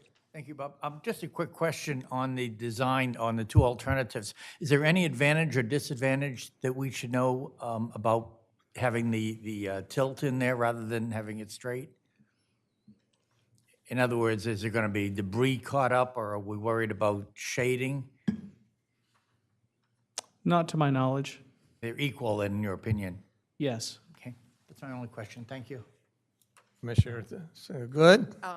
Mr. Mayor, thank you. I did actually notice more usage of the fishing pier this past summer. You know, the coverage about it needing replacement maybe sort of inspired people. I mean, they say any publicity is, good publicity. My concern is back in April, now I have not had a chance to look up the numbers, but I thought your costs at that point to the city were going to be about $34,000, and all of a sudden we're up to at least $82,000. That's more than 100% up. So it seems like I've seen this happen in countless projects. We thought we'd be covered with this donation. I mean, it's a normative question, maybe because it does get a lot of use. Maybe the city should throw, I believe it's going to be a lot more than 82,000 when you add in potentially another 25 to 50,000 in higher costs than the bids that were gotten, almost 6 months ago now. Already, if you just count the 82,000 and don't even take that into account, the city is footing 25%. 82 out of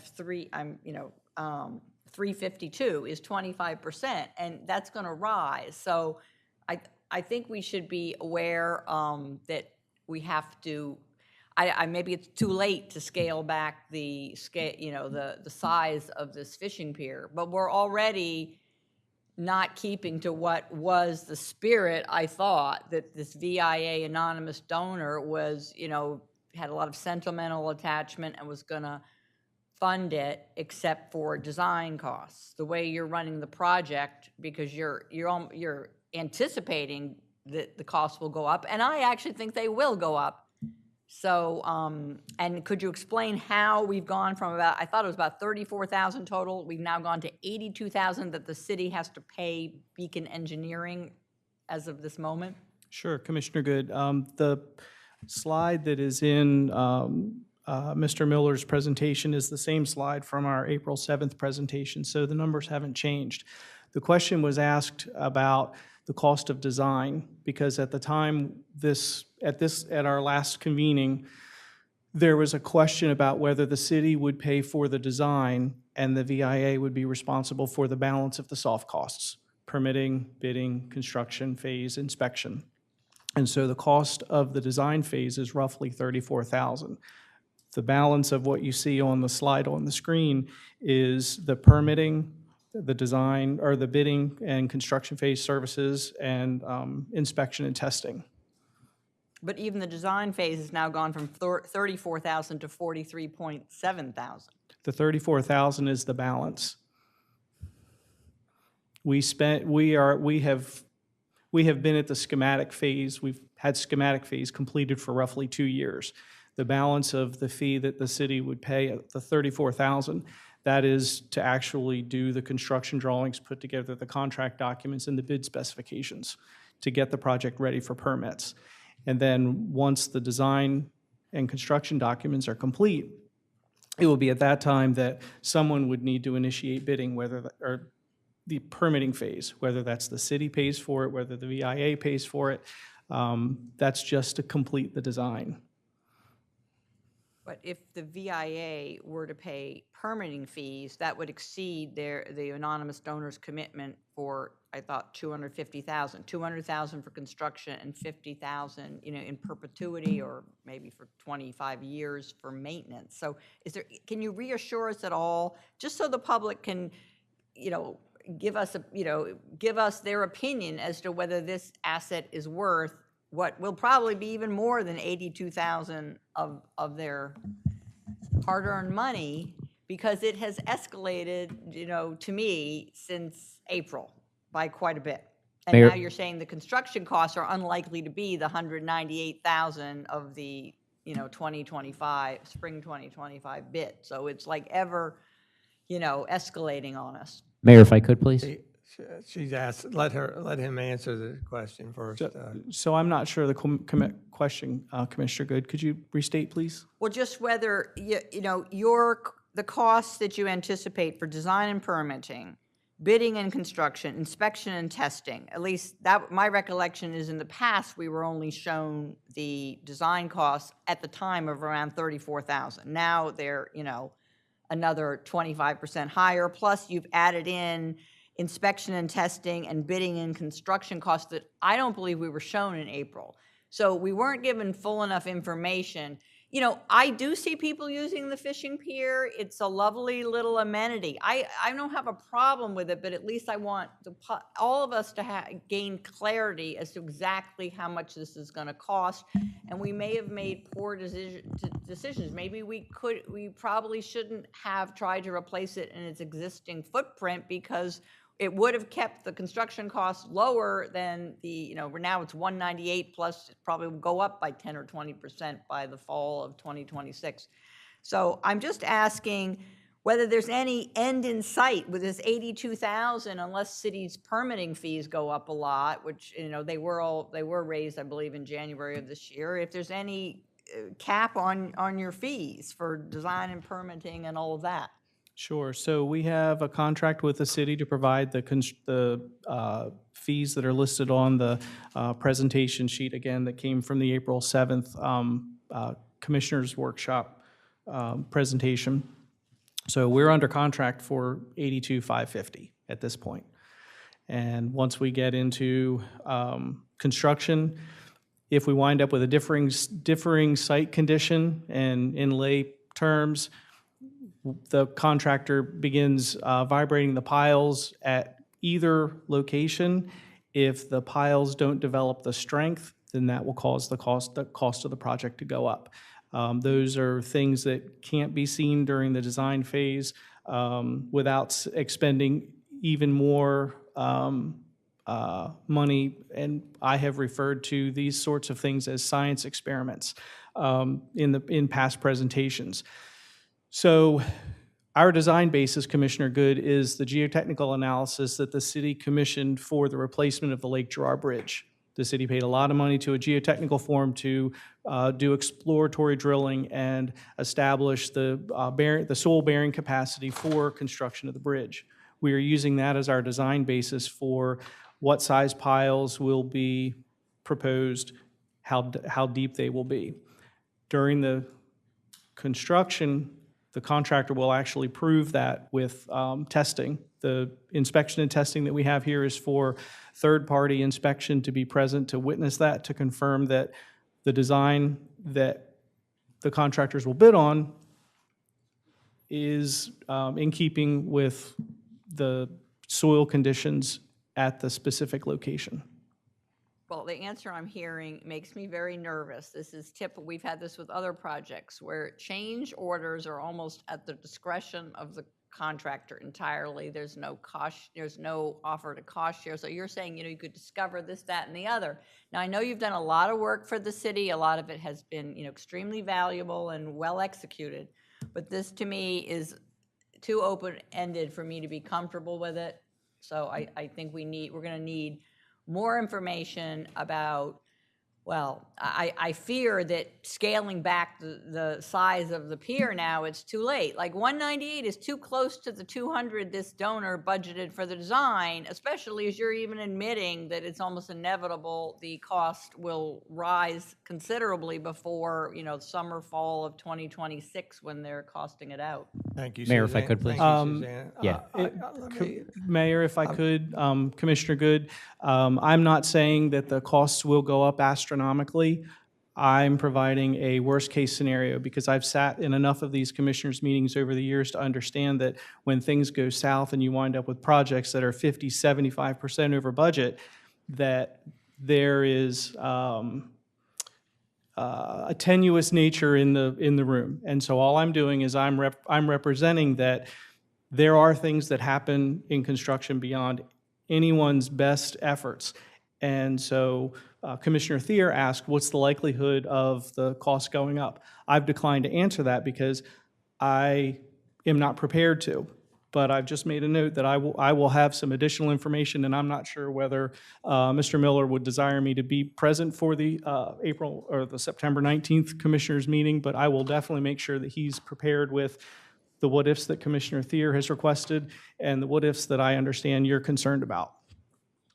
I appreciate it. I'm just concerned because you're replacing an existing structure. Normally, these unforeseen circumstances you're telling us about, which leave it totally open-ended, should be, a little few. There should be fewer of them than if you're building in an unknown area where there's never been a wooden structure before. So, I'll leave it up to the mayor Mayor, to if I- decide about Thank September you, 19th. Suzanne. If I could, please. I'm trying to get in, and then Okay, I'm gonna great. go to Thank you. I just want to reiterate that I've said last time that I think this is a very generous offer from this donor.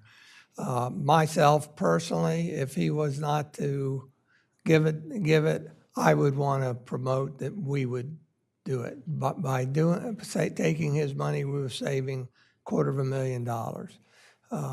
I don't believe that shortening or doing anything else to reduce size of the second option there, plan number 7, would be any significant reduction in cost. Why? Because you've got significant costs in staging and engineering and all these things. So I don't think there'd be any great savings there. But again, I think it's a very generous offer, and I look to supporting it in the future. Commissioner Thier? Thank you, Mayor. Yeah, so I want to start off by saying, Mayor, I do agree with you, right? I mean, this is $250,000 donation that we're getting. It's a pier that does need work, should probably be replaced. But just from a clarification perspective, because there's a lot of questions down there.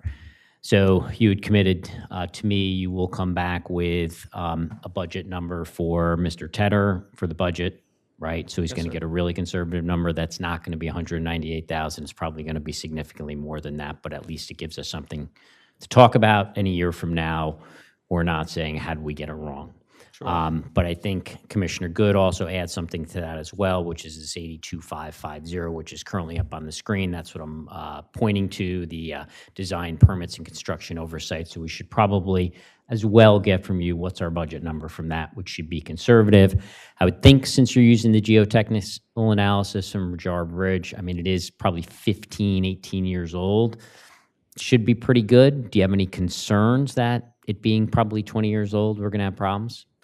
No concerns over the integrity of the report. The concern is the waterward shift, because we're shifting into an area of the lake that has never been tested. Okay.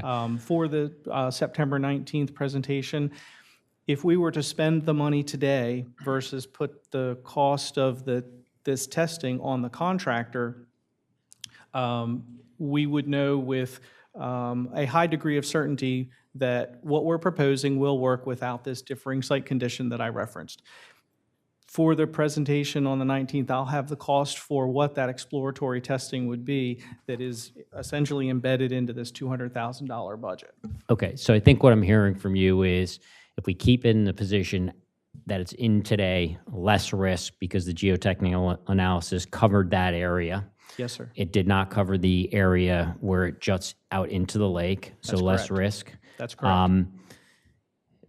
I don't know if you're recommending or not, but it sounds like, well, we could do some additional analysis on where the pier would jut into the lake, but that's going to cost you some money. Sure, I'm recommending against it because, again, I referenced science experiment. My philosophy has always been, let's put the money in the ground. Let's put it in sticks and bricks, because nobody cares about the plans and the permits and all the soft costs that go into the project. They want a new city hall. They want Rehoboth Avenue paved. So rather than spending the cost of doing an exhaustive study during the design phase, my recommendation has been, let's put that money into the actual cost of the work, because we could spend, and I'll have the budget for you, Commissioner Thier, for the 19th presentation, but we could spend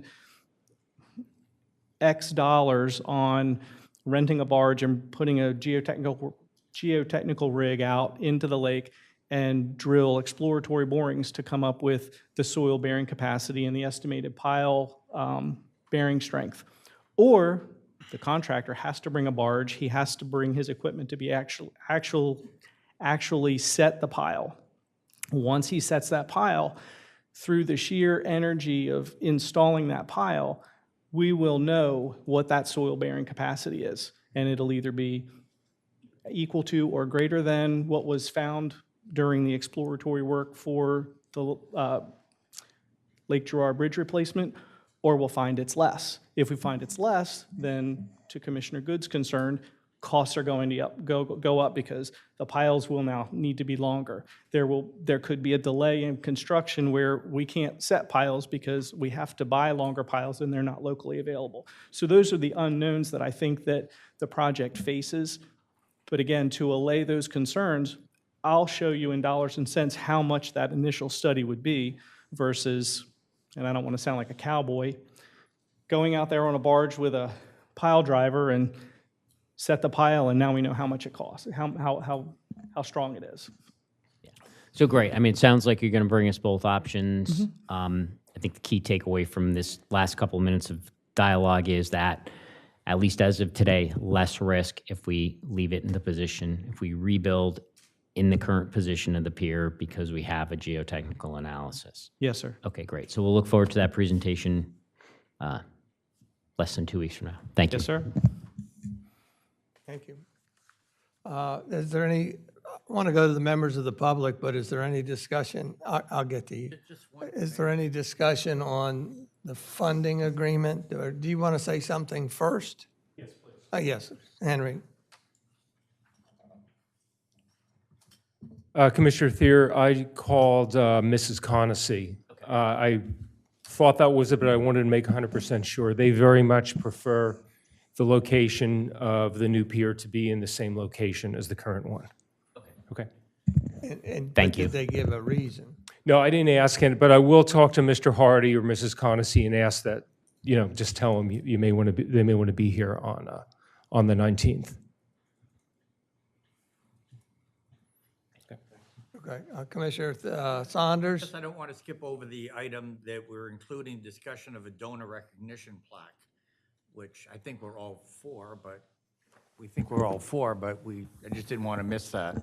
Yeah, and if I could, Commissioner, I'll actually ask Rosemary to come up and address the plaque. You'll see in there that we do reference a plaque specifically with the city having some input on where it's located, what it looks like.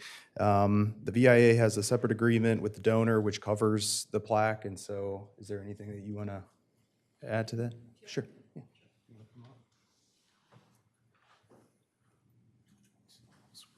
Rosemary, introduce yourself. If I you will. My name is Rosemary Patan, and I'm Chairman of the Development Committee and past President of the VIA, which, as you know, is the Village Improvement Association.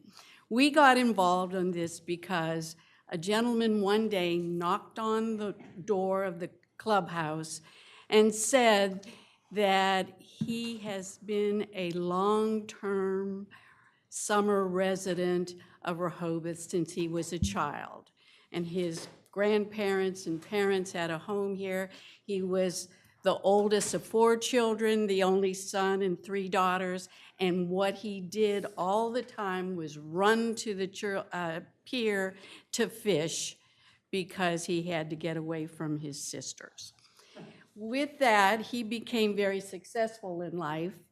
And the knock on the door was, look, I've been looking at the pier, it needs some help, and he wanted to make sure that it would be around for a long time. As you know, we built that in '62 after the nor'easter, and we collected all of the timber that was floating around, and the VIA paid for the construction after they gathered all of those logs. With that said, Mr. Farr, who also is a very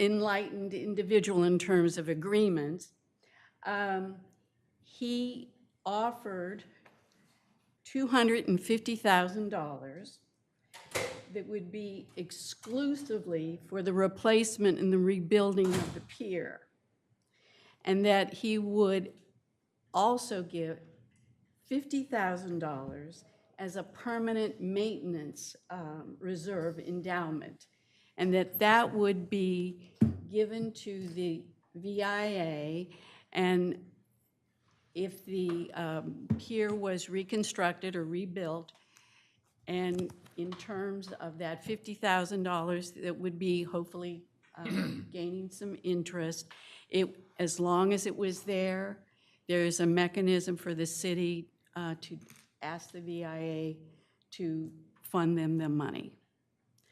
I cannot tell you why he decided to give it to us versus straight to the city, but I think maybe it was because he has the money. And with that, he said that in recognition of the gift, he would like the city to install a dedication sign near the existing historical marker or somewhere on the bridge. And he wanted the plaque to say this. Now, in the plaque's verbiage, it has his name. Right now, we've been calling him the anonymous donor. So if I read this to you, you're going to know who he is, and maybe you already do. But I'd appreciate it. It's not published or talked about. It will be. So I would say don't read the offer name. it. Okay.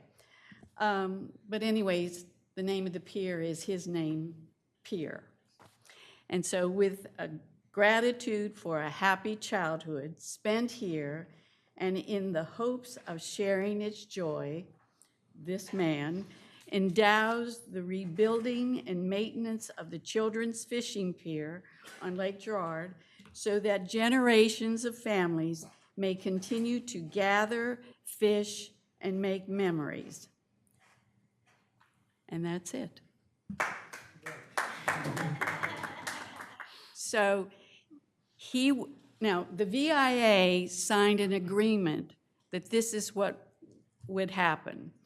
So then we have to an agreement with the city about the transferring of money and to make sure that this plaque says what he has requested. In terms of the materials, the font and whatever, that's something that mutually the parties would agree on. But when I sent to him, I'm hoping it's the number 4 of the plaque, it doesn't say what I just read to you. And I had to tell him that the language in our contract or agreement with the city had been changed. And his response to me was, no money will be transferred until it is clear. And clear meant his inscription. So when I get the answer or we are in agreement, then I can tell him, and then he would be in the process of transferring that money. Thank you, Rosemary. Is there any further discussion up here before I go to the public? Mr. Mayor? Did you, I'd like to hear from the public first. would you I'd just mind? like if- some clarification as to whether it will no longer be called the Children's Fishing Pier, but in fact it will be Mr., say, you know, XXX Jones's. There's a historical marker there. It's in the archives. It is the Children's Pier. He just wants to have a plaque of acknowledgement somewhere near the pier, near the marker, or on the pier. So just acknowledging his philanthropy in donating the money in whatever it'll be, 2026, and his name. Okay, Well, fair enough. Let's go to the members of the, I'll just read the comment back into the record, into the microphone, so we can have that for minute purposes. So Rosemary said that the historical marker at the fishing pier reads the Children's Fishing Pier. It will remain the Children's Fishing Pier. The plaque will simply reference the donor's name and the language that was read. perfect, thank you very much. With that, I go to the members of the public. Would anybody like to offer a comment on this particular topic? Carolyn?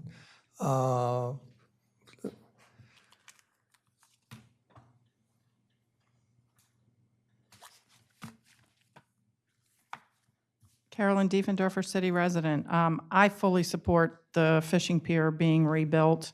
I think we, as a city, should be doing it no matter what. And the fact that a donor wants to help with it, I think we need to just move forward with it. Thank you. Carolyn, do you have a preference, if you don't mind sharing, with the original design versus a skewed design? Well, I like it moved out just because it then gives you view of the passageway under the bridge. At this point, it is blocked. You cannot see it. If ducks or geese or whatever are swimming under it, you can't see it. I like it moved out. It would seem to me, I think, that it was said that it moving it out might keep debris from just getting affixed to it because it's got room to move. I like that idea, but I personally would like to see it where you can see a view under the bridge and see, you know, the wildlife passing under and that kind of thing. Thank you. All right, thank you. Frank? Yeah, I'd like to speak in favor of Your name and excuse me, relationship. Frank Cooper, resident, 96 East Lake Drive. I'd like to speak in favor of accepting this gift and going forward with the pier. I mean, it's an amenity that the city appreciates, and it needs replacement, and there should be, it's a no-brainer to take a $250,000 donation. The city would end up paying something to demolish it or otherwise, so. And as far as the design goes, I like the splayed design better. I think it'd be better for fishing. The fact is that people cast their lines out, and there really is no room between the current bridge and pier and the bridge. So I think it would make it more useful for the amount of square footage that the pier is, would be accommodate more fishers. So that's my thought. Thank you. Thank you, Frank. Anybody else from the public? Thank you. Commissioner Gossett? Yes, thank you, Mayor. You know, we've been talking about this for almost 3 years now, which I think is embarrassing to an offer from someone to provide a gift to the city. The individual came to us to replace the, the fishing pier. We got all involved, and it's like, well, let's do this, let's do that. The desire, I think, is to replace the fishing pier. I interpret that as replacing what is there with something better. That this fishing pier that was developed and put together from scrap wood from the storm of '63, it's been there for over 60 years. Hopefully, this newly designed pier will be there for more than that. We have accepted other gifts to the city and have ended up costing us in the long run. However, this particular gift does supply an endowment, if you will, to maintain the bridge or the fishing pier for as long as the $50,000 plus that any interest that comes off from the investment would help us. I think that we should just move forward with this. The discussion of going back to say, well, if it's how much more is it going to cost us to swing it out? That's the cost of more expensive of a consultant to do that. With regards to the aspect of the plaque and what goes into the plaque, I think the way that the language is arranged in the agreement allows us the ability to provide what the donor wants as opposed to locking it in as part of this specific agreement, just to say that a plaque will be done. To my knowledge, there are plaques on the dock, on the Garden of the Navigators, our tree donation program, our beach patrol building, and our temperance fountain that all have dedication plaques. And we, the city, the commissioners, have had absolutely nothing to do with the language that was included in there. It was done through the sponsorship. In my opinion, the dock looks like a billboard with all of the sponsorships that are down there. It's just my opinion, but I don't think that we should have anything to do with the specific language that is included in this agreement, only the fact that a plaque will be made available to recognize the donor that has so graciously provided $250,000 to the city to preserve something that has been an integral part of the city. If you look at Silver Lake, everybody looks at the gazebos. If you look at Lake Gerard, everybody looks at the fishing pier. So I just think we just need to, pardon this expression, fish or cut bait and get on with this. We've been just doing this too long.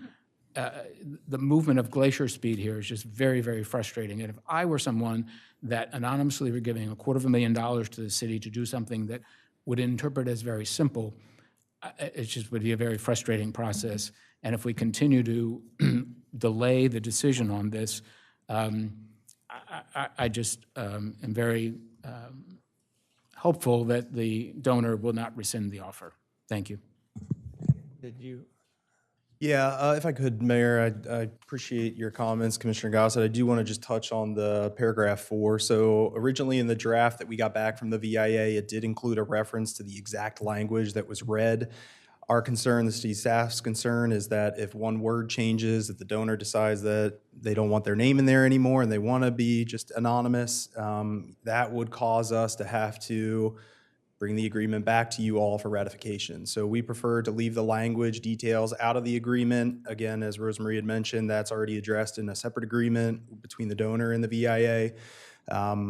That language, I asked her to be here today to read that language to you all. I'm not hearing any strenuous objection, so I'm hopeful that the donor takes that as an acknowledgement that the city is happy with that language, and we can proceed with the agreement. Thank you.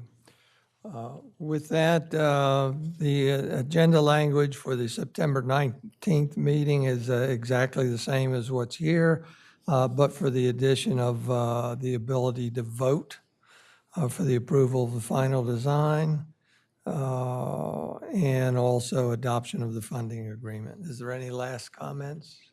Mr. Mayor? Commissioner Good? On September 19th, you could redact the name of this anonymous donor, but shouldn't we have some, I mean, a person could put something untoward, put some sort of moral or message on this plaque. Shouldn't we have some idea of how this plaque will read on September 19th, which I guess you were about, we were about to hear it, but I don't need it now. Evan, if you go back to that, I think we have the ultimate final say. And so we would make sure that there's, Okay, we have veto, like if there were some religious connotation to any of it or more, that's what I'm worried about, that we haven't seen. The language that Rosemarie just read is the language on the plaque. Okay, that's fine. Yeah. Yeah. Without, okay, no problem. Mayor, Commissioner Gossett? thank you. If I remind everyone that many city-owned facilities that have been gifts to the community have plaques on them all over the place. This commission has never, ever had any role in designing the language that goes on those plaques. And I'm certain that there is no policy or procedure written for this city that describes anything that would move forward on this. Again, this may be used as an example to establish a policy going forward, but based on precedent and history of this city, we have never been involved in the language of any plaque. And I think the language that is reflected in this agreement allows the city to go forward with the agreement and the language in the plaque that has been presented here today. Thank you. Any further comment? If not, this will be on the agenda for September 19th meeting. With that, we move to new business. Discuss a draft ordinance addressing the proliferation of newsracks and accompanying challenges, including but not limited to cluttering, sidewalks, impeding pedestrians, poor maintenance, etc. Evan?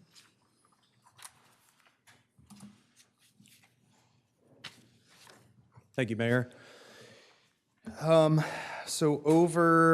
there is an agenda item report provided in the agenda. So there's a report that goes over the background, a description of the ordinance. There's a copy of the draft ordinance provided in the agenda item report. And then there's also just a brief slideshow presentation that really just shows some photographs, which I'll get to in a minute.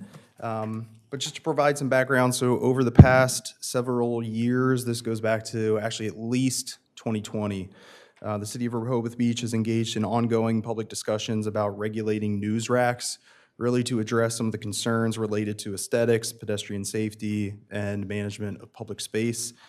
The issue gained attention due to the proliferation of unattended and sometimes poorly maintained newsracks along the commercial areas, prompting complaints from residents and business owners, and that's when the city staff began exploring some of the regulatory options, which included design standards, placement restrictions, and permitting requirements to ensure that they didn't obstruct sidewalks or detract from the city's visual appeal. We had public meetings and workshops, which really revealed a range of perspectives. Some of the stakeholders that were involved emphasized the importance of preserving access to free publications, free speech, and supporting local journalism, while others prioritized reducing clutter and maintaining the city's character. Ultimately, the ordinance that was last presented, again in 2020, was not adopted. Concerns at the time were largely around regulating the specific locations of where newsracks could be placed and how many could be placed at each location, and the need to enact some type of lottery system to ensure that any publication that's interested in placing them in the public space could do so fairly. There was recently a request from the commissioners to put this agenda item back on for discussion, and since that request, we've gone back to the original ordinance that was presented in 2020 and have made some minor adjustments to it. We scaled it back a little bit just to provide some basic maintenance requirements, location requirements, which I will go into. So in this version of the ordinance, we still require vendors to pay an application fee and a fee per news rack, carry liability insurance, and maintain their racks in good condition.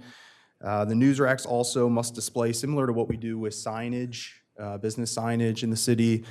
They have to display decals which show that they have a valid license, that they meet the size and maintenance standards, and then avoid prohibited locations such as near fire hydrants, crosswalks, benches, or along the boardwalk. Vendors do bear all costs related to the installation, upkeep, removal, and restoration of the public property if it's damaged, and unlicensed or abandoned news racks may be removed at their expense as well. So to enforce compliance, the city provides for civil fines, suspension or revocation of licenses for repeated violations, and then each non-compliant rack is considered a separate offense. So now I'll just go through the ordinance briefly, and then I want to get into some of the photos that kind of document what we believe is the need for something to be done. So Article 1, there are a few whereas clauses that kind of provide some of the background on this topic. Article 1 is general provisions, so this is where we just provide definitions for some of the terms used throughout the chapter. Proceeding to Article 2 is titled License Requirement. This is where it states the vendors are required to obtain a license within 60 days following the adoption of the ordinance. And then applications to obtain a license is due by December 1st for a license year of January 1st, which parallels with our other licenses.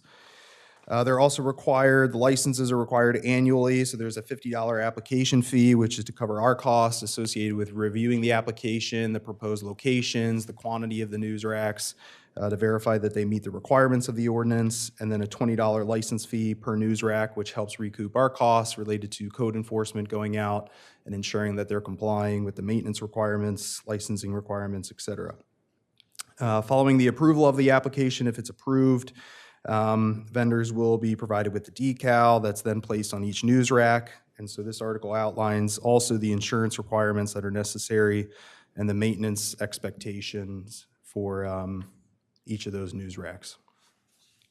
And then finally, Article 3 is where we get into more of the location and placement requirements. So this is where we have identified areas where news racks cannot be placed. So for example, anywhere where the free flow of pedestrians may be impeded, especially in the public right-of-way where a sidewalk is 3 feet or less. Within 15 feet of a sidewalk, within 3 feet of a parking meter, within 5 feet of a driveway, and within 3 feet of any public area improved with landscaping, planters, flowers, et cetera. Those are just to name a couple of the examples. Additionally, this section covers abandonment and removal. So when we deem a news rack to be abandoned, i.e. it's left empty for at least 30 days, it really specifies the process whereby they can be removed by the city staff, stored, and then either picked up by the vendor, or if they're not picked up and we do not get any response from any of the vendors, that we can dispose of them. And then finally, this section covers the violations and penalties. So mainly it's a fine of $100 for any violation of this chapter. And then we also include a notice of violation provision, which is just standard practice. Anytime we find for code enforcement, anybody found in violation, we issue a notice of violation, ask for the corrective measures to be taken. And then we also include a provision where there is an appeal process to the city manager if it's a notice of violation, or if the news rack application, initial application's license application is denied. So with that, I just wanted to, that really summarizes the draft ordinance. With that, I wanted to go into just a couple photos to document some of the issues that we're talking about. Some of these photos are ones that we had saved from years ago. Others were taken as recent as last week. So this is an example of a pedestrian impediment where news racks actually line the entire curb line, which makes it difficult for pedestrians who are parking in any of those parking spaces to get up onto the sidewalk. You can see they're located so closely together that it's not easy for somebody to get up onto the sidewalk. They actually have to walk around the line of news racks and then up onto the sidewalk. Mayor, may I have a question? Commissioner Saunders? Do you mind if we do a question while you have the Sure. picture up? Why are we calling those news racks? Several of them are advertising. There's no news at all about them. And why are we not eliminating those that are free? We don't give anybody a free billboard as they come in. We don't put anybody up on the marquee for free. Why are we letting them put houses and dogs for sale and all of that as if it was news? Yeah. It's a valid question, and I think it's something that we could look at. News racks was, I think, just one of the original terms that we had used when we drafted the ordinance. But and I understand, but most of the considerations that we've had previously, I wasn't on, of course, in 2020, was that we did not want to restrict the news, and I'm all for that. Right. But I don't think, 18 houses for sale on a list is news. Right. I think we Yeah. could eliminate those. We'd only have half as many. It would look it would look much better. Fair point. And also sometimes what we see, especially with the maintenance requirements is, or the lack of maintenance, is that they do become billboards with stickers and advertisements placed on them. So that's something that we can look into. Mr. Mayor? Commissioner Good? I agree with everything that Commissioner Saunders has said. I was actually the one who initially requested that we reduce clutter, increase safety, and deal with this sort of long problem which dates back at least 15 years.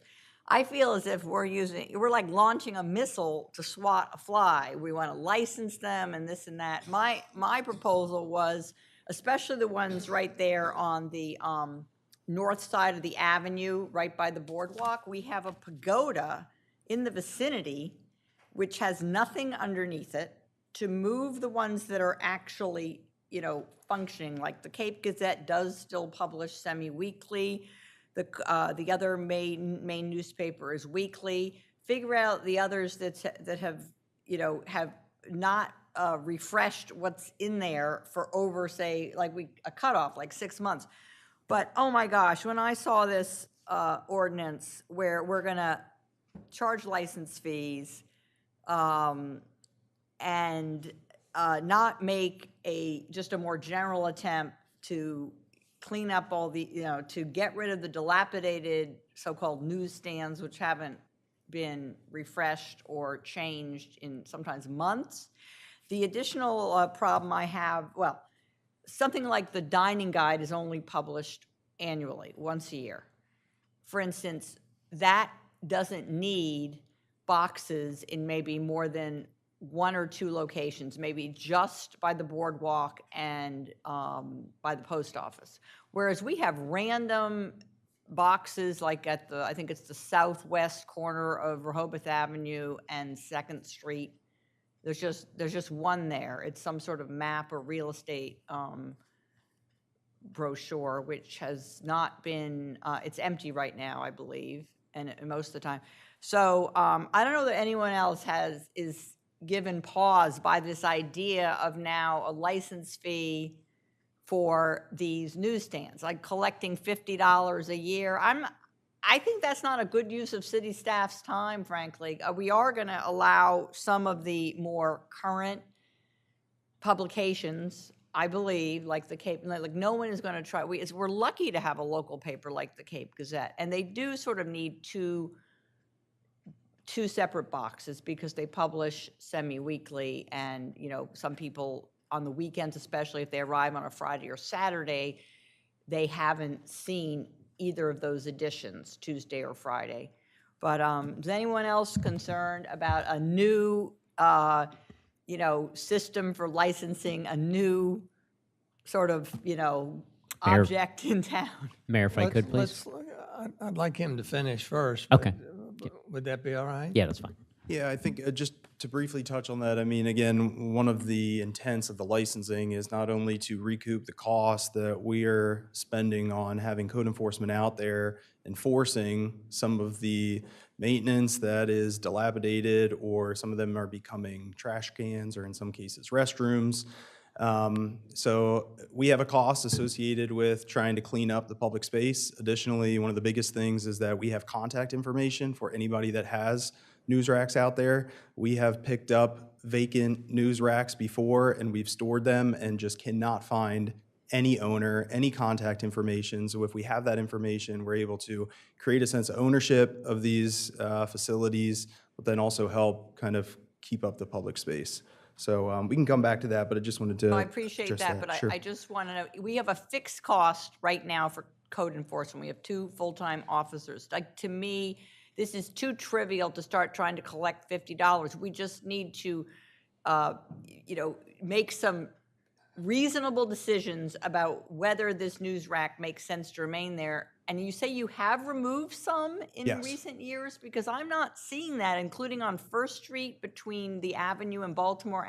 Probably because Baltimore. there's just so many of them, but yes, we have. We have in. How many do you think you've removed in the past, like, I 3 wouldn't be able to years? answer that question. So what I've asked is code enforcement to come and be available at the next meeting. They actually started their permanent compliance and grease trap inspections today, so it was a bad day for them to be here. But I will ask them to come at the future meeting to provide more information on the enforcement. So I want to just finish up the presentation. Proximity to parking meters, in this case, trash cans to benches. Parking meter specifically, you can see how close one of those stands is to a parking meter. We obviously have to maintain these elements. We have to pull the trash bags. We have to be able to open the meter with no issue, service the meter. So this is an example of, in some cases, some of these news racks being located just too close to some of these amenities.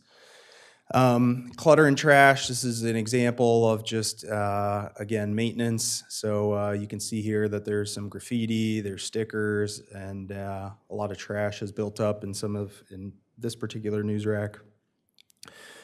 Maintenance, so you can see the one on the left, there's actually nothing in the box, and it's littered with a lot of stickers. It's also pretty dirty, it could be cleaned up a little bit. And then the one on the right is actually, looks like it's completely deteriorated, it's rusted, and the base is crumbling. So obviously that presents a safety concern. Last thing we want is that to fall over and hurt anybody. And then proximity to public space improvements, so beautification. This is an example of a news rack located right up against a Rehoboth and Bloom planter. Rehoboth and Bloom obviously puts a lot of time and effort into beautification, especially of these planter boxes. They need to be able to maintain those planter boxes, whether they're planting new beautification or they're filling up those planters with water, whatever it might be. Again, we just need to be able to provide some space to be able to maintain those things and then maintain some of the aesthetics.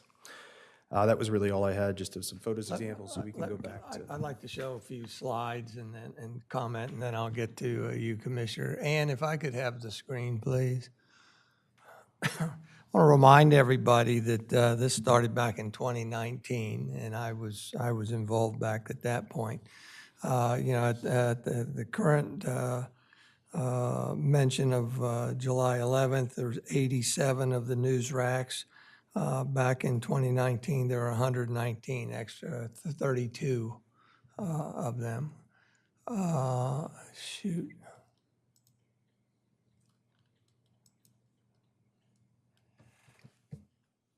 I'm not gonna do it, Ann, because it kicked me out and I've got to re-sign in. What I wanted to show was similar to what Evan, can you put Evan's slides back on? Right there's a good one right there. Having been involved in 2019, 2020, at that point, we thought the magic was to designate areas where these should go. And it was a big challenge back then. And we found it's still a challenge because then you've got to dictate how many locations, where are the locations, how many can be there. Right now, there are boxes, single boxes out there. And like this one, there's 13 boxes. Now, what I wanted you to be able to see in this is in reference to maintenance and location and placement. Notice this one, there's a man standing at the parking meter thing that's crowded by the news rack. And this ordinance distances those news racks from there. But also in the middle of this, I'm looking at mine, I'm sorry. Also in the middle of that, there is a fine box. You can't see it, people can't see it because it's got news racks on each side. The trash and everything is a problem and everything. I guess some of my questions I would have is, as far as the location and placement, within 5 feet of a driveway, within 15 feet of a hydrant, within 15 feet of a curb return of any unmarked crosswalk. I don't know what an unmarked crosswalk is. I don't know if we need to define it, and I don't know if 15 is sufficient. So what I'm doing just broadly is questioning some of these dimensions. 3 feet of any marked crosswalk. Depends what you measure from. If you measure from the textile pavers in the crosswalk area, that's different than the crosswalk itself. This, I think, is a good start. I would love to regulate the locations. Just FYI, the location at the post office has, I think, 13 news racks. And of those 13, there's only 2 that you have to pay for. Everything else is free. And of course, the Cape Gazette is one of those that you have to pay for. And up until so many years, I don't know, when I first moved here, I think there was only one Cape Gazette on Fridays. And now we've got them published on Fridays and Tuesdays. So they are proliferating. They're a problem. I don't want to put them in any pavilion or on the boardwalk. And I think this is a good start to try to address it. Commissioner Thier? Yeah, I think you started answering my question, which was, why did the ordinance not, progress in 2020? And I think what I'm hearing is there was an effort to try and designate specific areas where news racks could be placed, but it sounds like the commissioners, mayor and commissioners at the time couldn't come to an agreement. Is that a fair statement? I know Commissioner Gossett. That's correct. Commissioner Marker At were the here time, maybe. they were 4 designated areas. Okay. I think one was the post office. I can't remember the others. Yeah, I think- But very, very limited. Yeah, I think there were about 4 or 5 locations. It was tough because locations like this may be able to accommodate, as the mayor said, 12 to 14 to 15 news racks, whereas other locations that were identified, like for example, one I believe was the Chamber of Commerce building, kind of underneath the overhang, that may only accommodate 2 or 3. So what we ran into was that some of the locations you'd have to significantly limit the number that could be there. And so then we had to introduce some type of lottery system where if you were interested in this location, everybody gets put in a hat and then you pick out who is located there. There was a lot of discussion too, I think at the time about, this ordinance was presented by a former code enforcement officer, so I'm trying to recall from the top of my head, but there was also some discussion about 2 of the same vendors at one location. So for example, in this location, can you prohibit a certain vendor or publication from having 2 news racks in this location? So there were just a lot of concerns about location, specifically limiting quantity, and then also this whole lottery system that ultimately led to it not being supported. Okay. So, I look at, this picture up here really to me is a perfect example of, what is a nuisance to, the tourists and the commercial businesses and myself as a resident, right? I mean, this is a very high traffic area, and all this just kind of gets in the way.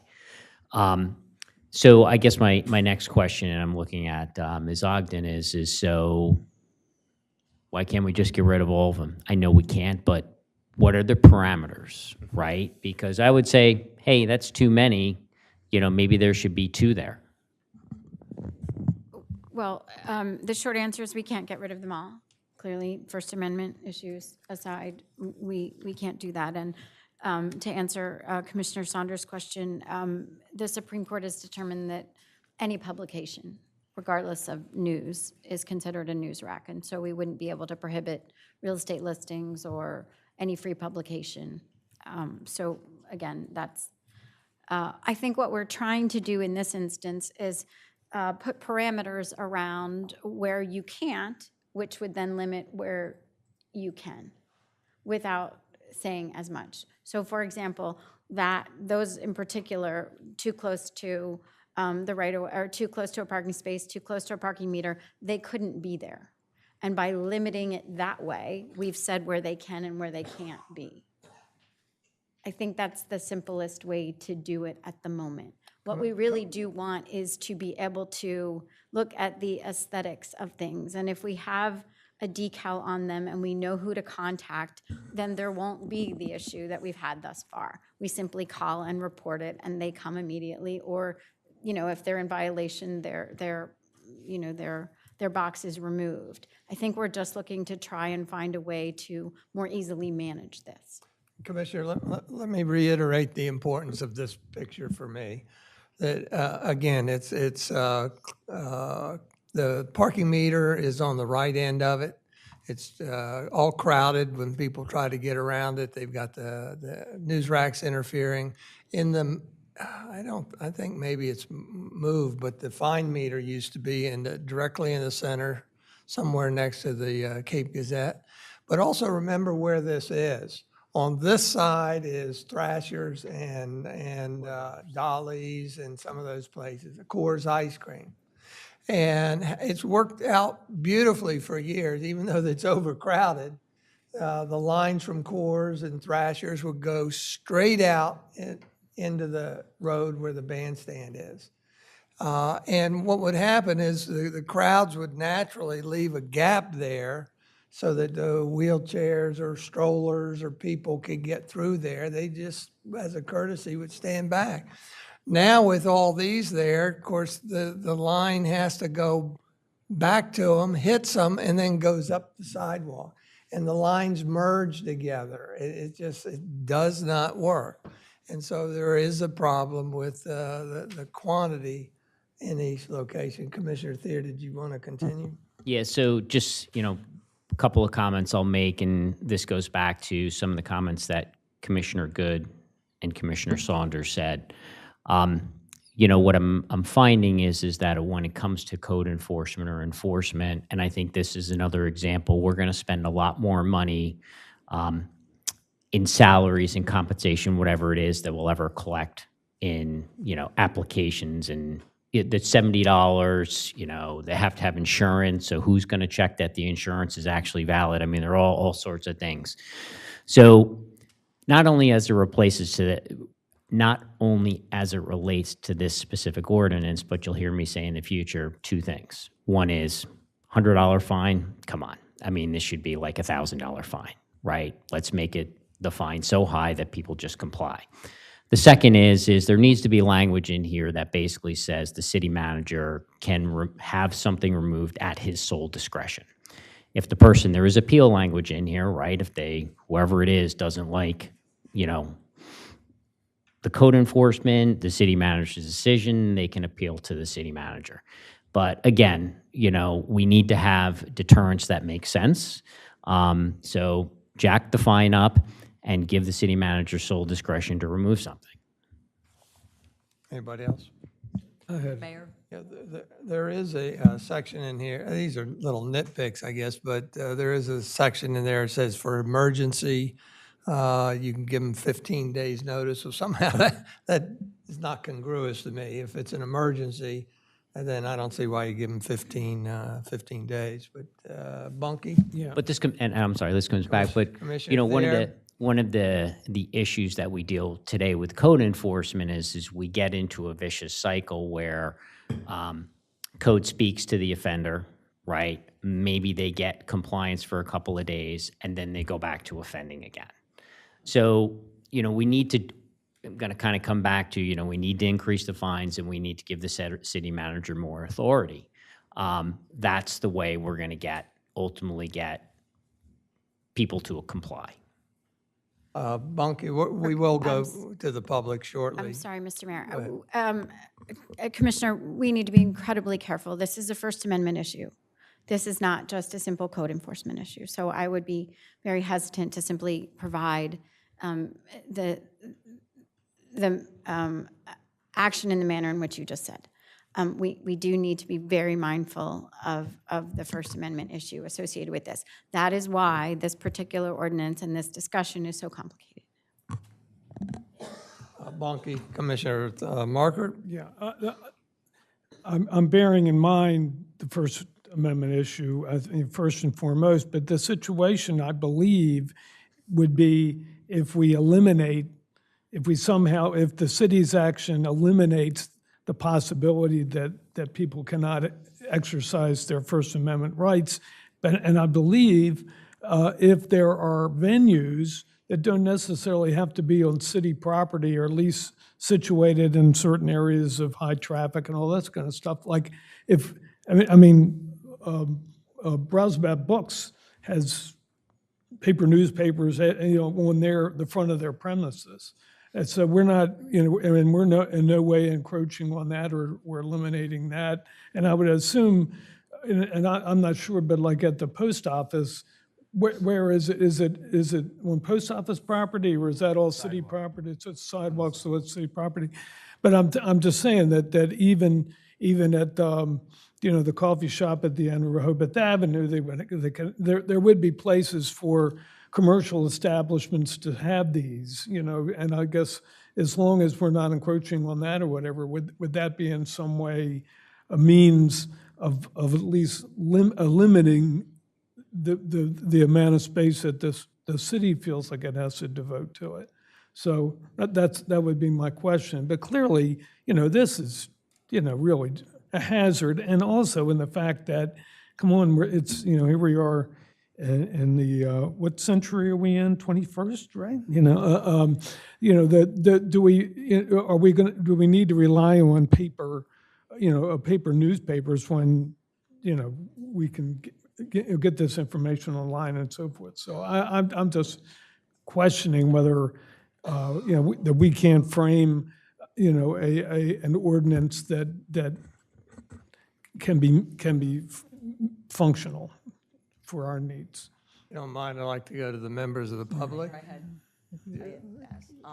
Thank you. I Commissioner Good? appreciate Commissioner Markert bringing up some, print media, they are on the decline. And it is heartening that we've removed 32 out of the original 119 from 2019, but we still don't understand why there remain so many which appear to be abandoned. They're completely dilapidated. And I was a little, Mr. Mayor, you just mentioned that you are averse to having any of them on the boardwalk. And these particular ones here are the worst obstacle of any. At least in front of the post office, they're set back. And there's less pedestrian traffic by the post office than there is down here. This is where Louis and Thrasher's is. So that was my original request, that these be moved, the ones that are still actually in use, which in my opinion is only about 50% of these particular ones. There's a pagoda right on the boardwalk, but it's on the west side of the boardwalk, which has nothing under it. It gets a lot of traffic, and I think the publishers would be happy with that location, whereas this is causing disabled people to struggle to exit from their cars up onto the sidewalk. It's blocking,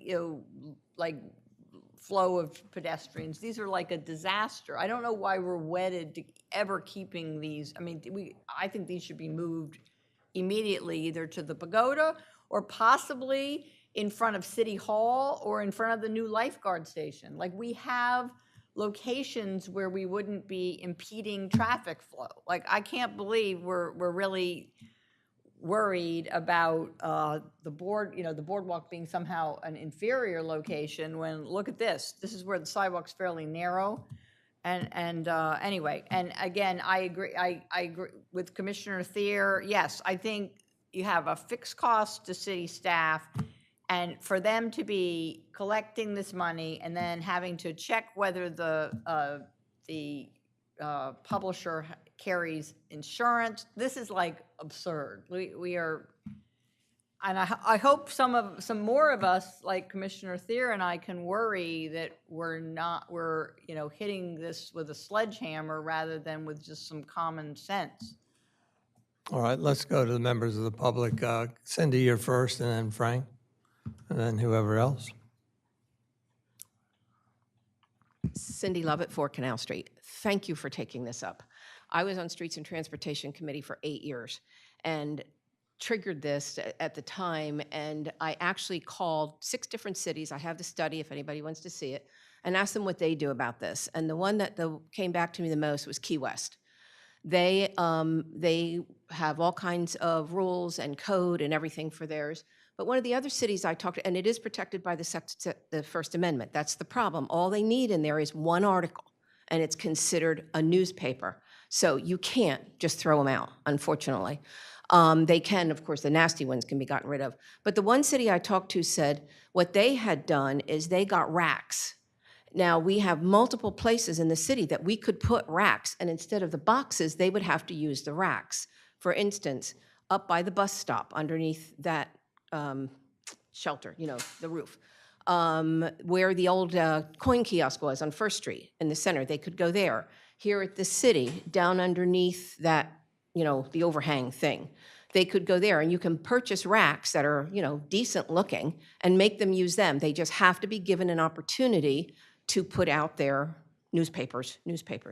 So the other one I thought is now with the new lifeguard station underneath that roof. So there's places that we can say, yes, you can have them, and here's where you can put them instead of these miserable boxes. But thank you so much for taking this up. This has just been also, I'm on the design committee of Main Street, and this is something that, that's why Jim and I are here, because we're on the design committee, and we have been trying to figure out a way to get this forward, to bring it up. So thank you very much for this. Thank you, Sandy. Frank? Yes, I have a question for Solicitor Ogden. Regarding the necessity of the city to provide space for newspapers, is that what I'm hearing? No. What I'm saying is that the question was raised, could we remove real estate listings, Right. As opposed to what we may consider legitimate newspapers. But we a can't newspaper. eliminate all of them, right? No. Why? Well, I think we would want to be able to offer publications. You're saying legally we cannot remove, if we decided that we did not want any of them at all, the city are we not within our rights to say that no mailboxes, news boxes may be placed on city property? I don't want to answer that question at the moment. I don't want to say yes or no. I don't think we're in that position at the moment. I think what we're talking about is how to reasonably limit them in the city. Yes. Well, no, I'm just asking because I've heard twice here that this is a First Amendment issue. This is a First Amendment issue. How is that a First Amendment issue? Is what I'm The free getting at. speech Why is the aspect city obligated to provide an outlet to newspapers? I mean, that doesn't seem like a First Amendment issue to me. That seems like our ability to maintain our public property in a manner we consider appropriate. I mean, does that mean we have to put the television stations, are they able to put their monitors up on our city streets? I mean, it just doesn't make sense to me that we can't define what the city can and cannot have on their streets. We can define what it is. Reasonable time, place, and manner restrictions are available. But if you're asking, should we as a city preclude any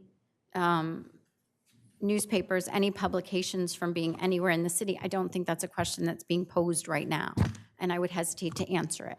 Oh, I understand that, but somehow this seems to me that you're getting into a situation where if you can't control any of it, because all you have to do is put one news article and you're somehow obligated to have these in the city street, then there's, like some other people have pointed out, that in front of Border Books, in some of the cross-block malls, there are plenty of private spaces in which the newspapers and other advertising rags and whatnot can be placed.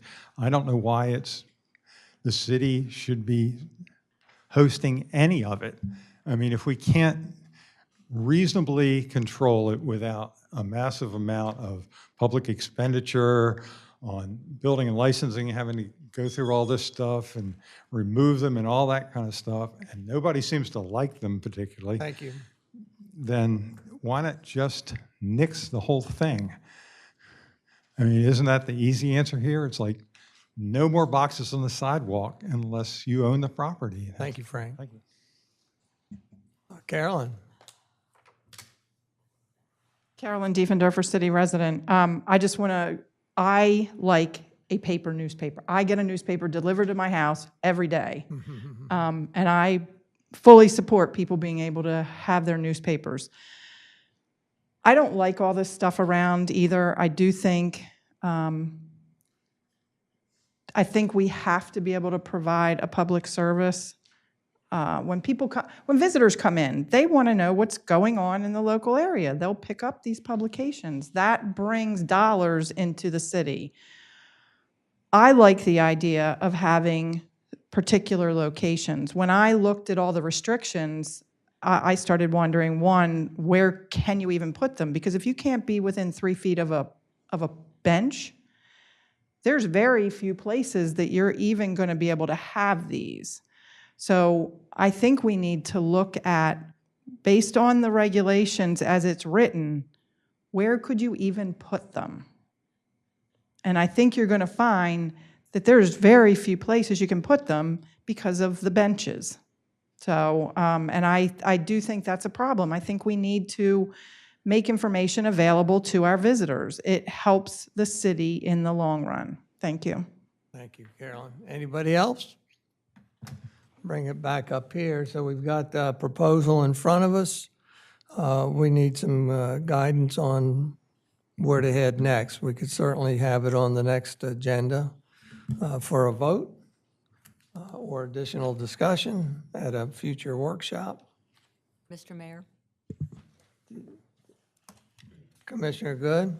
Has code enforcement, in light of this, imminent topic that they probably were aware of, have they made any effort to step up the, inspection of these boxes and have they gotten rid of any, say, in the last year? Yeah, so they have stepped up enforcement again. I would prefer to have them come to a future meeting and present their efforts to date on that. Well, that's good. I just worry, we're going to get bogged down the way this got bogged down, I believe, in 2011 and then in 2020, and then it got eclipsed by COVID. So I hope we can take a simpler approach, which is just consolidate and move the ones. These are the most, these present an obstacle and a hazard. Whereas at least some of the other locations, like the post office, they're set back and there's, the volume of pedestrian traffic is much lower. So it's like, I hope we can use some common sense and not create a whole new licensing structure for this city. That was one of the things in the budget. The salaries and benefits are growing at a much, much higher rate than inflation, and and inflation's already high than they should, because we keep, we're almost creating, finding a solution for a problem that isn't really a major problem, because it could be solved with some, minor modifications. Like, yes, the lifeguard station has vacant space now right up those steps. That pagoda, I still don't understand why we want, it looks sort of bereft of life. You have this pagoda just about 40 or 50 feet from this eyesore, which has nothing underneath it. It doesn't have a bench, so it's not a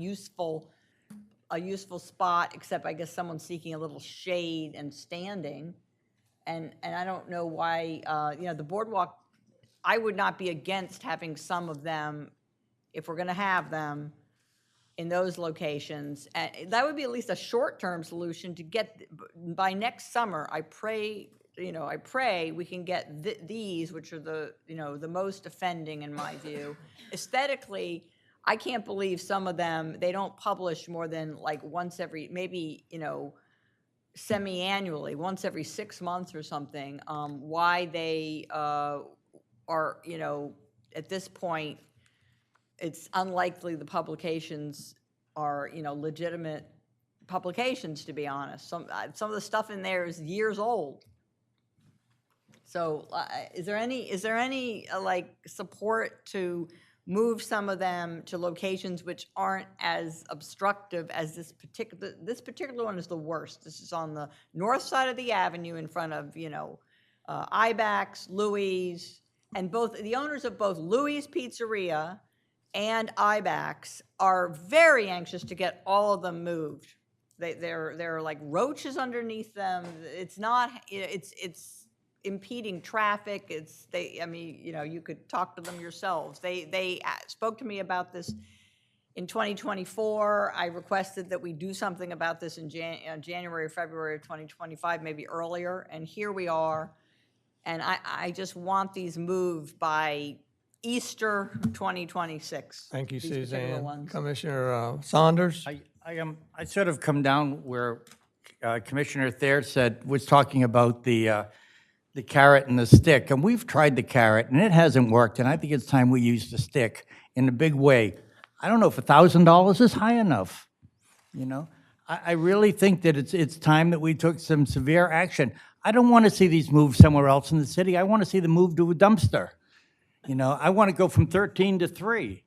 I really think we need to get tough with these things. They're taking advantage of us. Every one of those real estate companies is making money off the free rent that we are giving them, the free space that we're giving them to do their advertising. Come on, guys, you know, I think we owe it to the city to get rid of this garbage. Okay, well, Evan suggested we get building and licensing in, and the next opportunity would be the October workshop. Commissioner Patrick?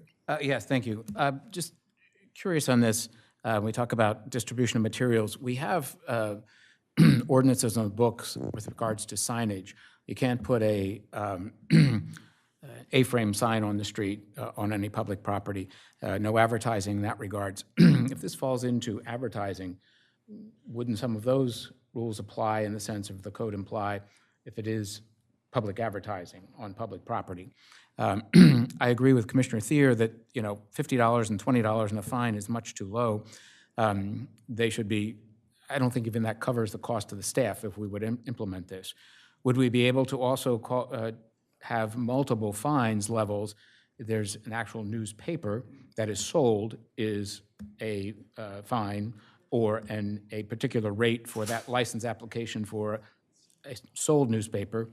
Second one is if it is a free advertising field, that it's a different level of application fee higher.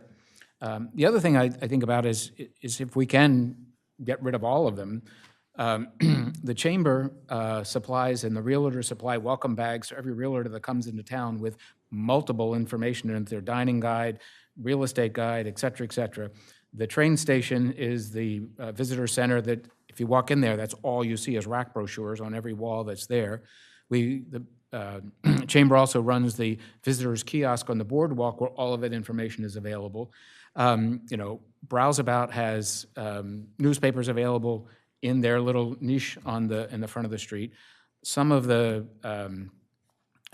retail stores still sell newspapers, not frequently, but they do. So, and again, I think this is seasonal also. If we were to do a seasonal cleanup of all of these at the end of the season, we said we've eliminated 30 or something, and if we haven't heard from those 30 people, like, where's my box or what have you, why don't we do this again, clean them all up, and if somebody shows up and says, where's my box? Okay, here's where you can put it or what's going to happen. But I honestly believe, has been mentioned up here several times, these are just abandoned, and they should just be removed. And if you get somebody that comes back and says, where is it? Okay, here it is, we'll put it back. But I think just a cleaning of the house would be in order for the end of the season. And again, if you get responses, then we'll deal with that on that aspect.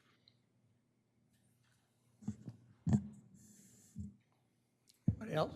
Commissioner Thayer? Yeah, thank you, Mayor. So I really don't want to bring building and licensing in here to give us a presentation. And it's part of my issue with having them involved in this is they have so much work to do, right? They're so overburdened at this point in time, particularly trying to do code. Giving them one more thing to do, you know, then it's just one more, either this or something else doesn't get done. So though I like what's in here, you know, my concern is how does it ultimately get enforced? And, you know, I just kind of come back to the fine and, you know, giving the city manager the discretion. I think, I'm not going to say I think this is what Commissioner Gossett said because I'd be putting words in his mouth, is, you know, if something looks like it's abandoned, remove it. Question for you, Mayor. With this ordinance is as written, what does that picture look like with this ordinance in place? Well, without X-ray eyes, it's hard to tell what's behind it. There's a loading zone behind it, and There's some 30-minute I don't know if spaces. loading zones ought to be included in here as far as locations. Probably, I would suggest we look at that. You've got a trash can there. The benches, there's no benches here, I don't believe. They're further up. But there's where the parking meter is and the parking find. You've got, 3-foot dimension on each side that needs to be cleared up. So right there, that would be 1, 2, 3, 3, 4, 5, maybe 6 removed. And then if you added a loading zone in there, you get rid of almost all of them. I mean, I would like to see us do something. So maybe this really ends up being a two-step process, because I do like what Cindy Lovett had suggested or presented during her comment, which is we go to, racks, right? And maybe we're purchasing those racks and we put them in specific locations. Then, kind of back to, and this wasn't intentional, but you're kind of going through, okay, which of all of these, 13 different ordinances that are listed in here, which applies to each one of these boxes. So a code enforcement officer has to go out there and figure, oh, this one can stay, but that one's got to go. So it kind of comes back to, how are we going to enforce this? Maybe the simplest way to do it is we adopt this and, Mr. Tedder goes back, starts to investigate racks, and where do we put racks? And then that's step 2, and we try and get that done by the beginning of the year. Bethany Beach, I don't have my pictures with me. Bethany Beach actually built shelters for their news racks. So it's 2 sides and a top and a back. And they had, I think, 3 locations in different areas for those.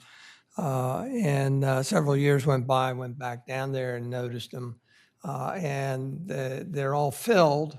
And so the overflow goes to the left and to the right of them, So they had shelters with maybe 6 racks total.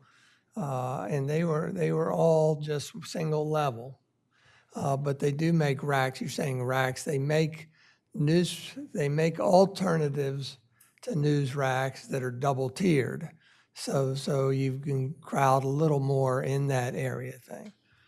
So there are some possibilities, but I think at this point Bethany has abandoned their rack system or something. So I don't know that helps with anything, but.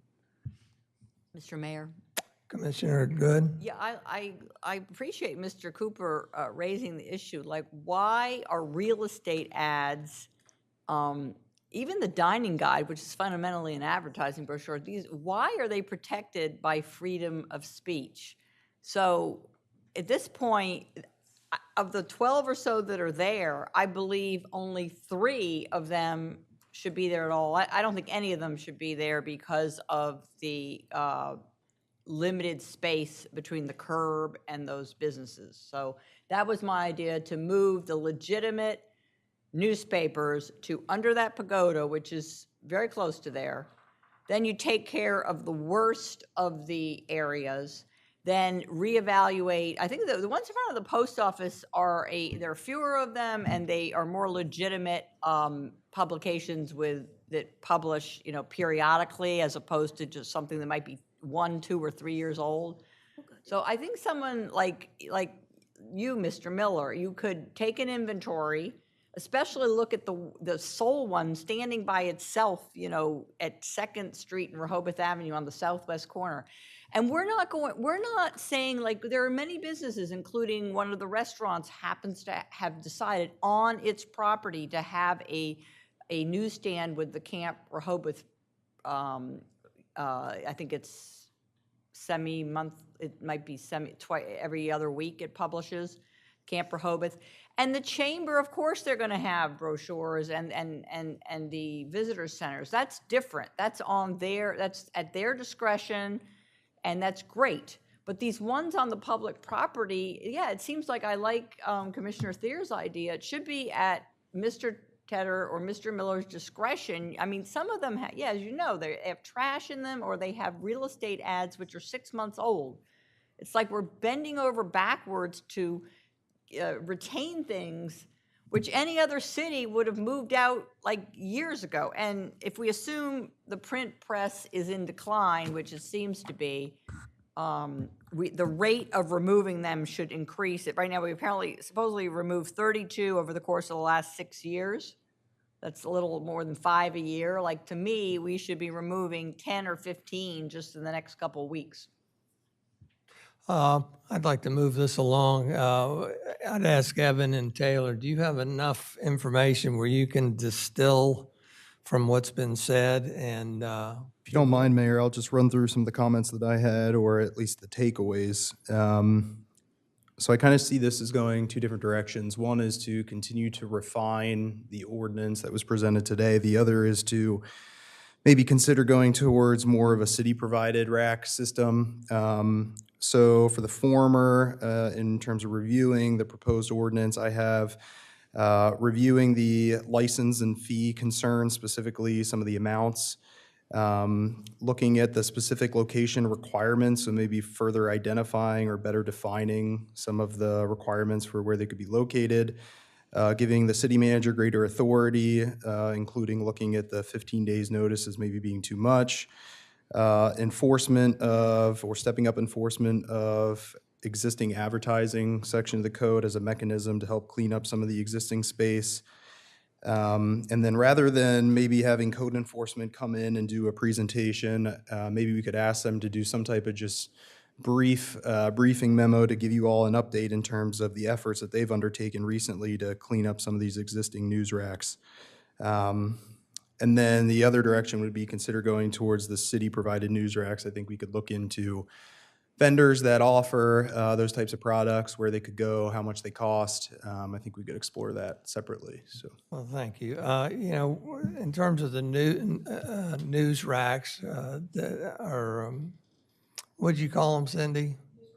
News racks that take multiple units. Let's say we only go with 4 of them. Oh, I would say for each of the 4, you're going to need to have 20 news racks fit in there. How many places are going to fit 20 news racks? So there's challenges to all these ideas. They're good ideas, but they're very challenging. So we'll let you and Taylor give it some more thought. And I think just one other point I had was, you know, the consideration of removing all of them, so I can, you know, the city solicitor and I can get together and come up with some thoughts on that. All righty. Thank you. Thank you. Inconclusive. It's a challenging project. Thank you, Evan. You put a lot of effort in that. Next set of new business is the next 2 sets of business have to do with the advisory committee reports. It starts off with discuss new process for vetting of potential future advisory committee topics. There is an agenda item report authored by myself.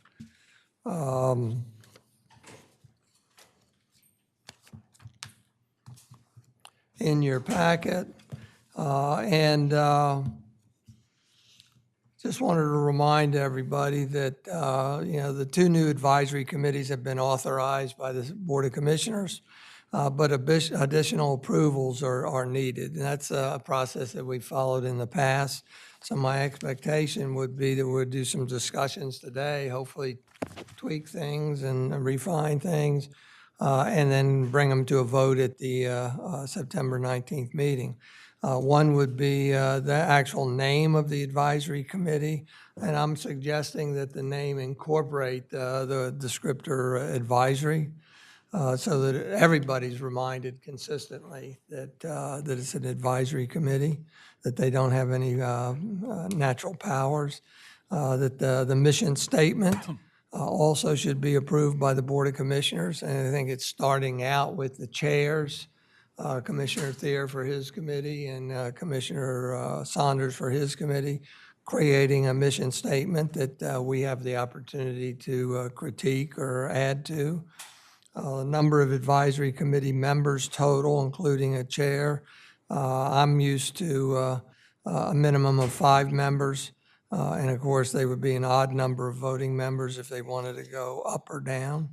And we'll see later that they have made their suggestions. Membership criteria was not addressed by Mark or Craig in their agenda item report.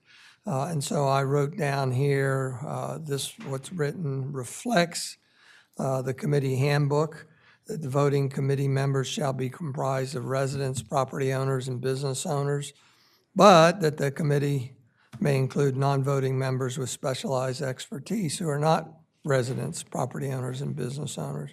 So I think that could, since it's, unless we want to change that would automatically be voted in and repeat. Then we get to vetting of potential future agenda topics. There was considerable discussion over the last year about the committee structure and how we go with it. And one of the things I thought was consistent with our conversations was that we needed to come up with a process for vetting committee potential future agenda topics. And some of the notes here, I just wanted to read real quick that committee can become top-heavy with too many agenda topics. Some committees seem to strain to find agenda topics to fill agendas because they feel a need to meet on a regular basis, such as monthly. Most committees have been self-selecting agenda topics for which commissioners could be uninterested at the beginning. Frustration has been expressed occasionally in the past by some of the committee members that their time is wasted, especially when committee recommendations are rejected by the commissioner. So what we're trying to do is perhaps vet these potential future agenda topics so that we can have a better success perhaps. But by vetting them, there's possible reactions we can get from the commissioners. That I note that commissioners could decide, no, we want to take it on our own. They could also authorize the committee to pursue it with or without offering comments or questions. They could, commissioners, we could withhold authorization to proceed. Could assign to different committees. Well, we actually talked about that, and I don't think anybody wants to do that. Prioritize topics. Maybe we want to hold the topic until it follows another topic first or something. But in this way, the agenda topics all make their way onto committee agendas, and those topics would be deemed by the commissioners as worthy of investigating further, but without committing acceptance of the committee's recommendations. So just that we vet it and say, hey, that's a good idea, it's worth being investigated further. That doesn't mean we're going to say that when recommendations come forward that they're automatically accepted. This vetting process, again, is not a new concept, but it has yet to be implemented. And so I think this is a good time with Mark and Craig chairing 2 new committees that we have a reset.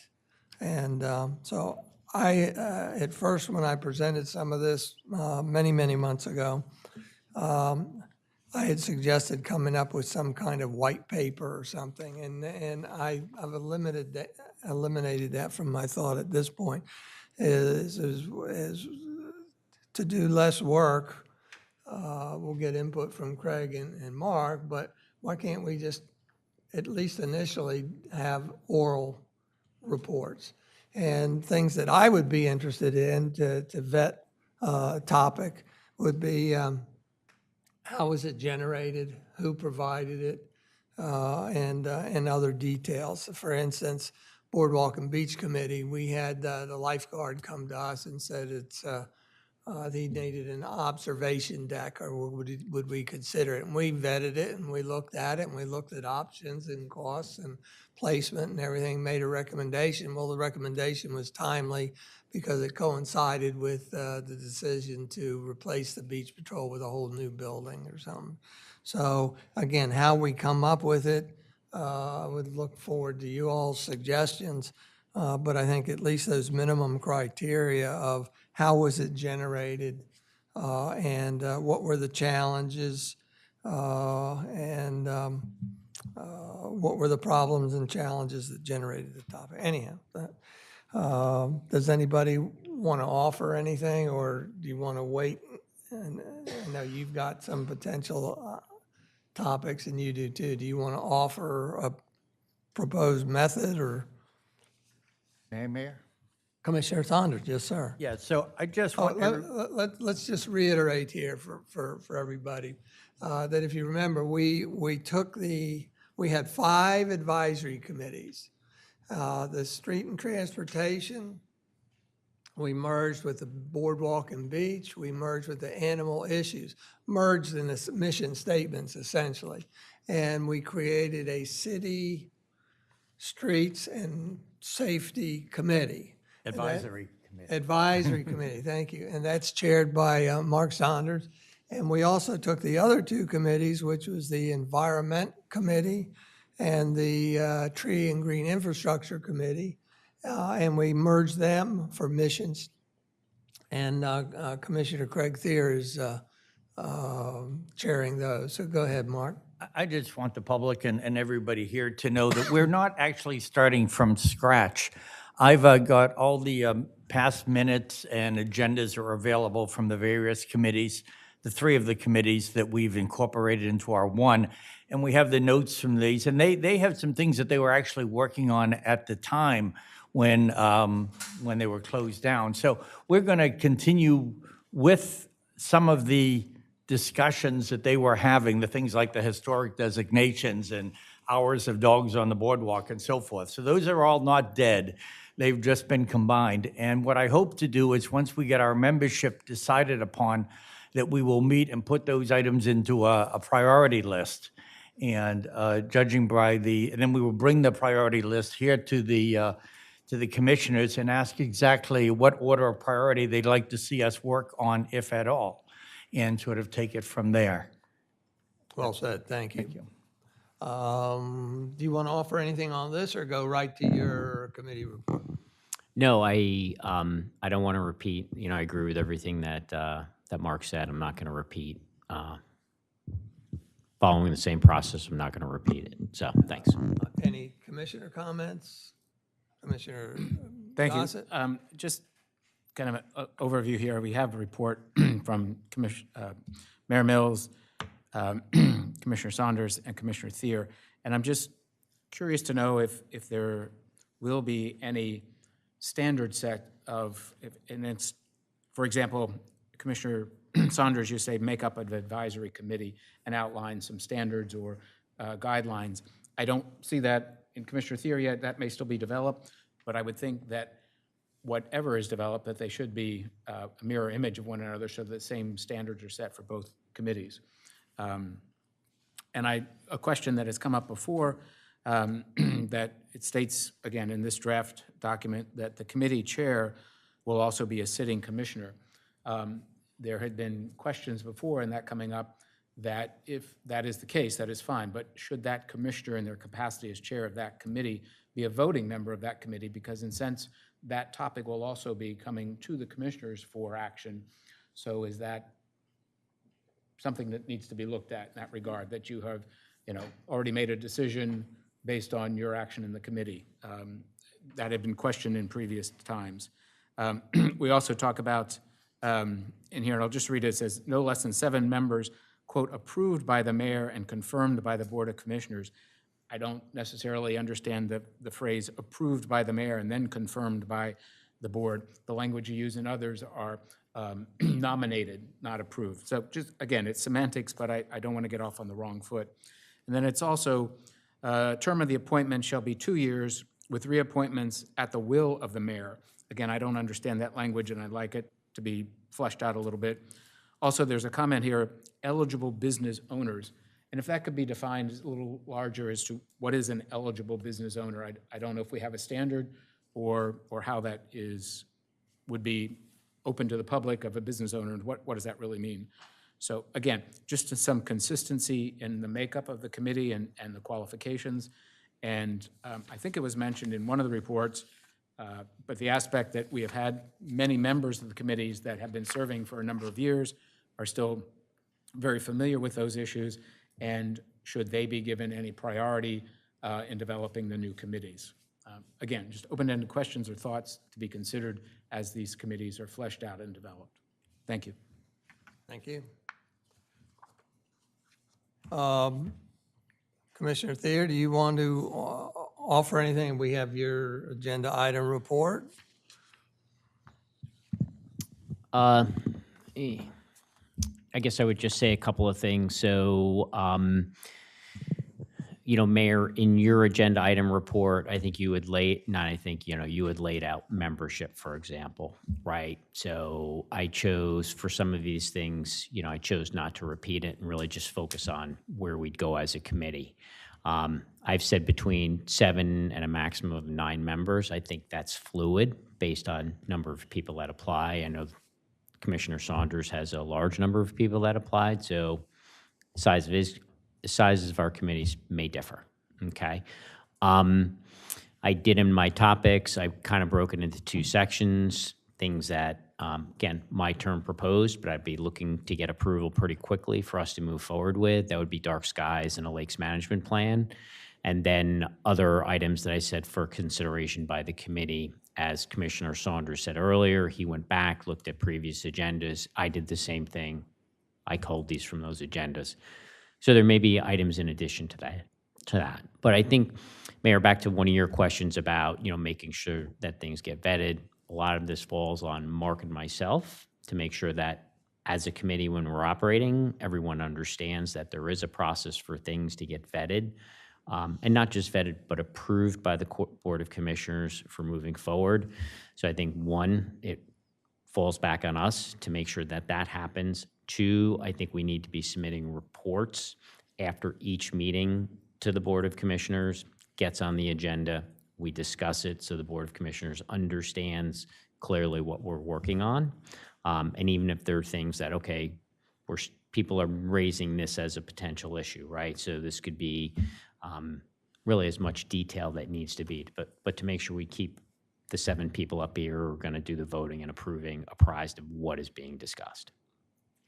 I did talk to the city manager about minutes, and, you know, do we have access to software that could do the minutes for us? I know it's out there. He was going to investigate that, but, you know, maybe that's a way of getting the minutes done rather than an individual doing it, at least the first draft. So. Anything else you'd like to offer? I just wanted to add, I think the public would like us to get moving on this. So I think Mayor mentioned that perhaps at the next meeting, we could have a vote to confirm. Yeah, well, let's put this on for a vote as far as mission, you know, settling on name of committee, mission statement, some of the other things that we talked about. And at that time, we'll be able to announce the schedule for soliciting membership for both committees. Perfect. Yeah. Thank you, Mayor. And go from there. Thank you. Is there anybody, Carolyn? Carolyn Diefendorfer, city resident. I am shocked to see membership criteria that allows for people outside the city. You all essentially, the city commissioners at the time, essentially fired everybody from the committees that lived outside the city, destroying, in my opinion, the Environment Committee. So I think you better think long and hard about how you handle that. If you're going to let them on, you have a whole lot of apologizing to do to the people that you kicked off those committees. I mean, because it destroyed the Environment Committee. The other thing I would mention is that, I just lost that thought. Oh, take your time. Yeah, was in response to something that Patrick said. I lost it, I'm sorry. But I think you really need to think about how you're going to handle that. I mean, because you blew up the committee. Thank you. Yeah, thank you, Carolyn. Commissioner Hoyt? Thank you. I'm going to have more to say about this when the citizen comment opportunity is given to me, I hope, if I live that long. I guess what I want to say is I've been on two city committees, and I mean, it goes back a long time. But my word for this is stifling. It sounds like it's stifling, and it sounds like the last person kind of touched on that too. If you want people to do something, give them free hand to do what they want to do. Yeah, knock it out. Decline to take action on it, but you're stifling. Thank you. Thank you, Hoyt. Anybody else? David?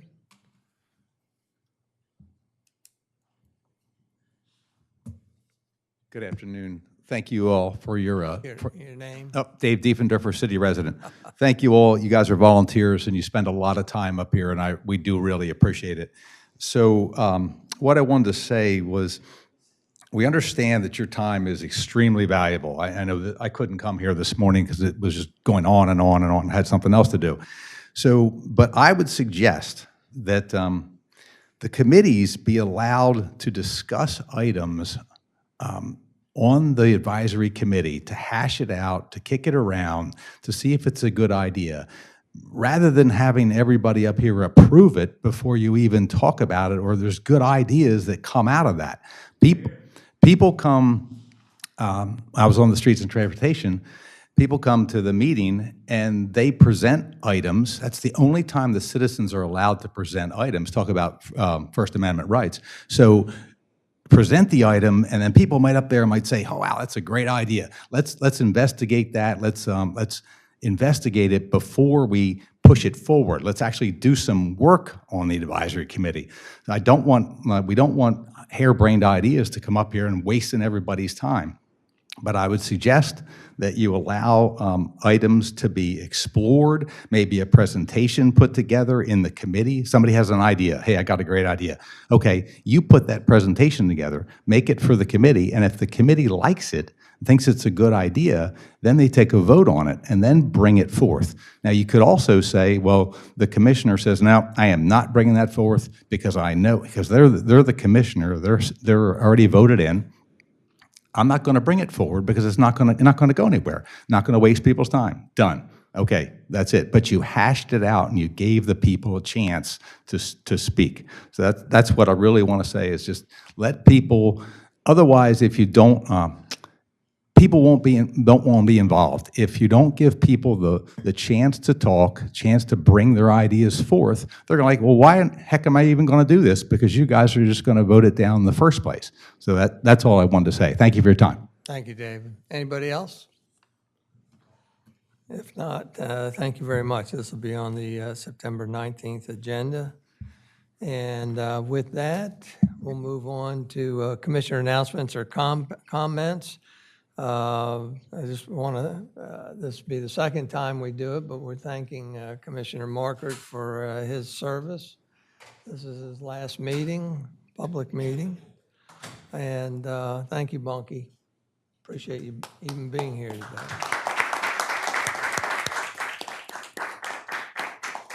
Well, thank you. Thank you for that. I didn't really intend to have any kind of closing comments.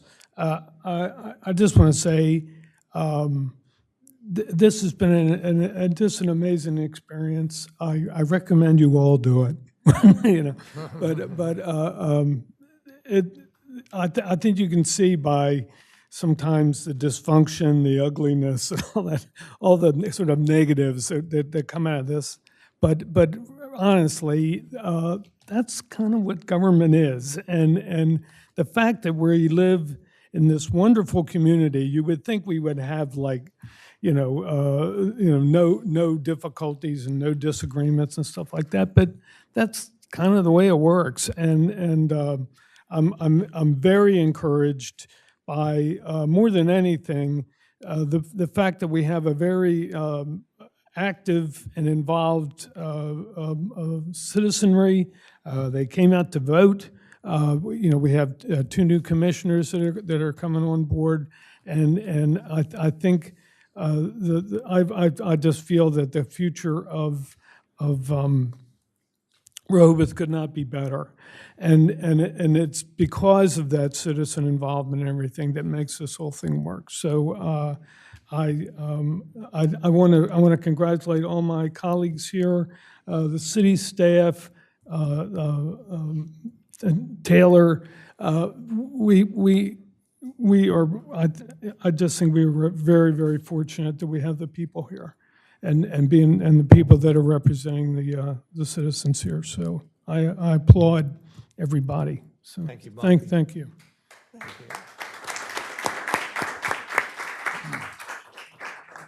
With that, we'll review future meeting dates. Sorry, Mr. Mayor, I had to follow up. On the comment, okay. Commissioner Good? Fairly early on in the meeting, there was some discussion. We have different views of some topics, but I think a lot of information has been kept hidden, whether deliberately or by accident. You know, I'm not going to impute motivations to people, and it's made everybody's job up here on the board more difficult.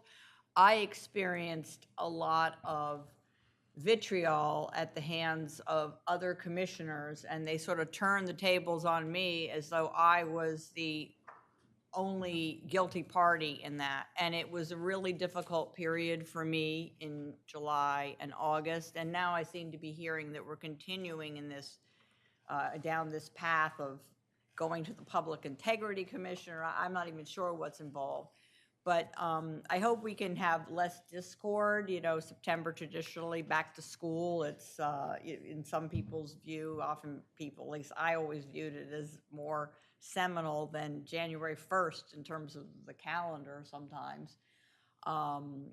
And hope we can, you know, do better and achieve more, because I see us getting bogged down in a lot of minor issues and not making enough progress because we're still thrashing out some past grievance or some perceived insult or whatever. What people have very different views. I mean, two people can look at a scenario and come away with very different impressions of it. So I just like to state that, and that I've, you know, you've always lived through your worst days, but I had a very tough summer, and emotionally, and I was not able to devote much time to my role as a commissioner because I was feeling such aggression, and I was being accused of all sorts of things. And my response was to devote more time to my publishing company, or at least I'm not being attacked on a daily basis, and to my family, you know, my grown children, my husband. But I'm not sure long-term that's a solution, because this job is becoming increasingly complex. We often aren't given information in a timely manner. And we have to do better. I hope we will. Thank you. Any other comments? Yes, Mayor. Commissioner Gossett? Yes, I want to thank Mr. Tedder for the State of the City presentation. I think it was excellent and gives us a placeholder. My only recommendation would be that if we could, I don't know if you're anticipating doing this on an annual basis, a quarterly basis, or a presentation aspect of this, but I think as next meeting is the reorganizational meeting, and we have new commissioners coming on board, it may have a more of an impact to the new commissioners to kind of give them a baseline of what we have accomplished and what's going forward. But the content was immense and very good. I think it's, I'm sure that you will handle that in their orientation meetings and onboarding meetings, but I just think that it would perhaps be more appropriate at that reorganizational meeting. And the second, I know we took a vote earlier in the meeting about the agenda development, and I would ask that it was communication between, but Commissioner Thier, if you could develop an agenda item report for that agenda development, so we know exactly kind of what we're talking about. I mean, that there are many ideas up here, but if that could be developed in such a way that we have something, a starting point in writing, I think that would be more beneficial in landing the plane, as we say. Yes, I can do that. I will do that. Thank you, Commissioner And, Gossett. the only other comment, I know we thank Commissioner Markert for his service, but I also just would like to acknowledge that he spent quite a bit of time on the Planning Commission and also the Parks and Shade Tree Commission. And being a former planning commissioner, that takes a lot of effort and energy and involvement also. So you have worn many hats, and we appreciate that service to all three. Thank you. Thank you. Thank you. With that, I want to review future meeting dates. Today, there's a special meeting. We will, there will be probably a 10-minute gap, at least 10-minute gap. Is that what you need? 10, 15 minutes. They have to reset the electronics to end one meeting and start another one. Then after that, Friday, September 19th at 2 o'clock is our annual reorganization meeting where we swear in the two new commissioners. And we'll go right to citizen comment. Is there any, you have an additional comment? Oh, Mr. Mayor, may I ask a point of order, please, first? It's very quick, I promise. Point of order. As to why the clear space discussion was not incorporated into the workshop and why. Workshops are non-voting, and we anticipate the possibility of voting. So that's why the special meeting designation. No problem. Thank you. Wait, come on up. Frankie will be on call. Whitaker, Laurel Street. 3 minutes. I actually came here today with the intention of offering my comments on two different issues. The one related to the city manager's State of the City report. And when I went to raise my hand to do that, I was told that there's no opportunity for me to do that and to look at the reference was made to today's agenda, and I looked at the agenda, and it says, the public will be provided an opportunity to make comments regarding old business and new business. Then it goes on to tell about it, but it doesn't say anything about the city commission, about the city manager's input. So just a thought to think about that. Then, as to the city manager's State of the City report, I went out at the same time I was going for the agenda, and I looked for the city manager's State of the City report, and there's nothing out there. So you're not helping the people too much by not putting that stuff out there, or, as somebody suggested earlier, to send it out. And that's some work for the new PR lady I might get with her. All right, so State of the City report, no handout. I really had some good questions. I'm going to give Ann a copy of this thing. I'm going to ask that she make copies for all of you guys, the city manager and the city attorney as well. So I'll move on from that. I sent you Monday, last week sometime, my suggestion for a code amendment to address the issue of more than one person in a household being on the board. It's like going into a black hole. I get nothing back. Actually, forgive me, I've heard back from 3 different people. I had good comments. One suggested maybe it goes into the charter, maybe it's better there. Somebody was totally against it. And then there was a third comment that was saying, I think we need to follow this a little bit more.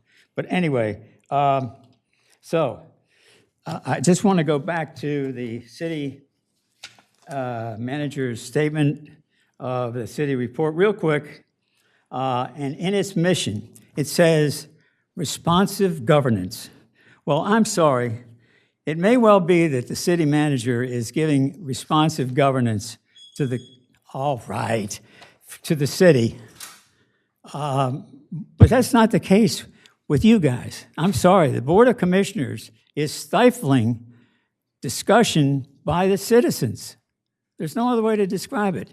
I'm being stifled. Indeed, I'm being disenfranchised. Thank you. Thank you, Hart. Lisa, come on. Or, I'm sorry, Frank was next, and then Lisa.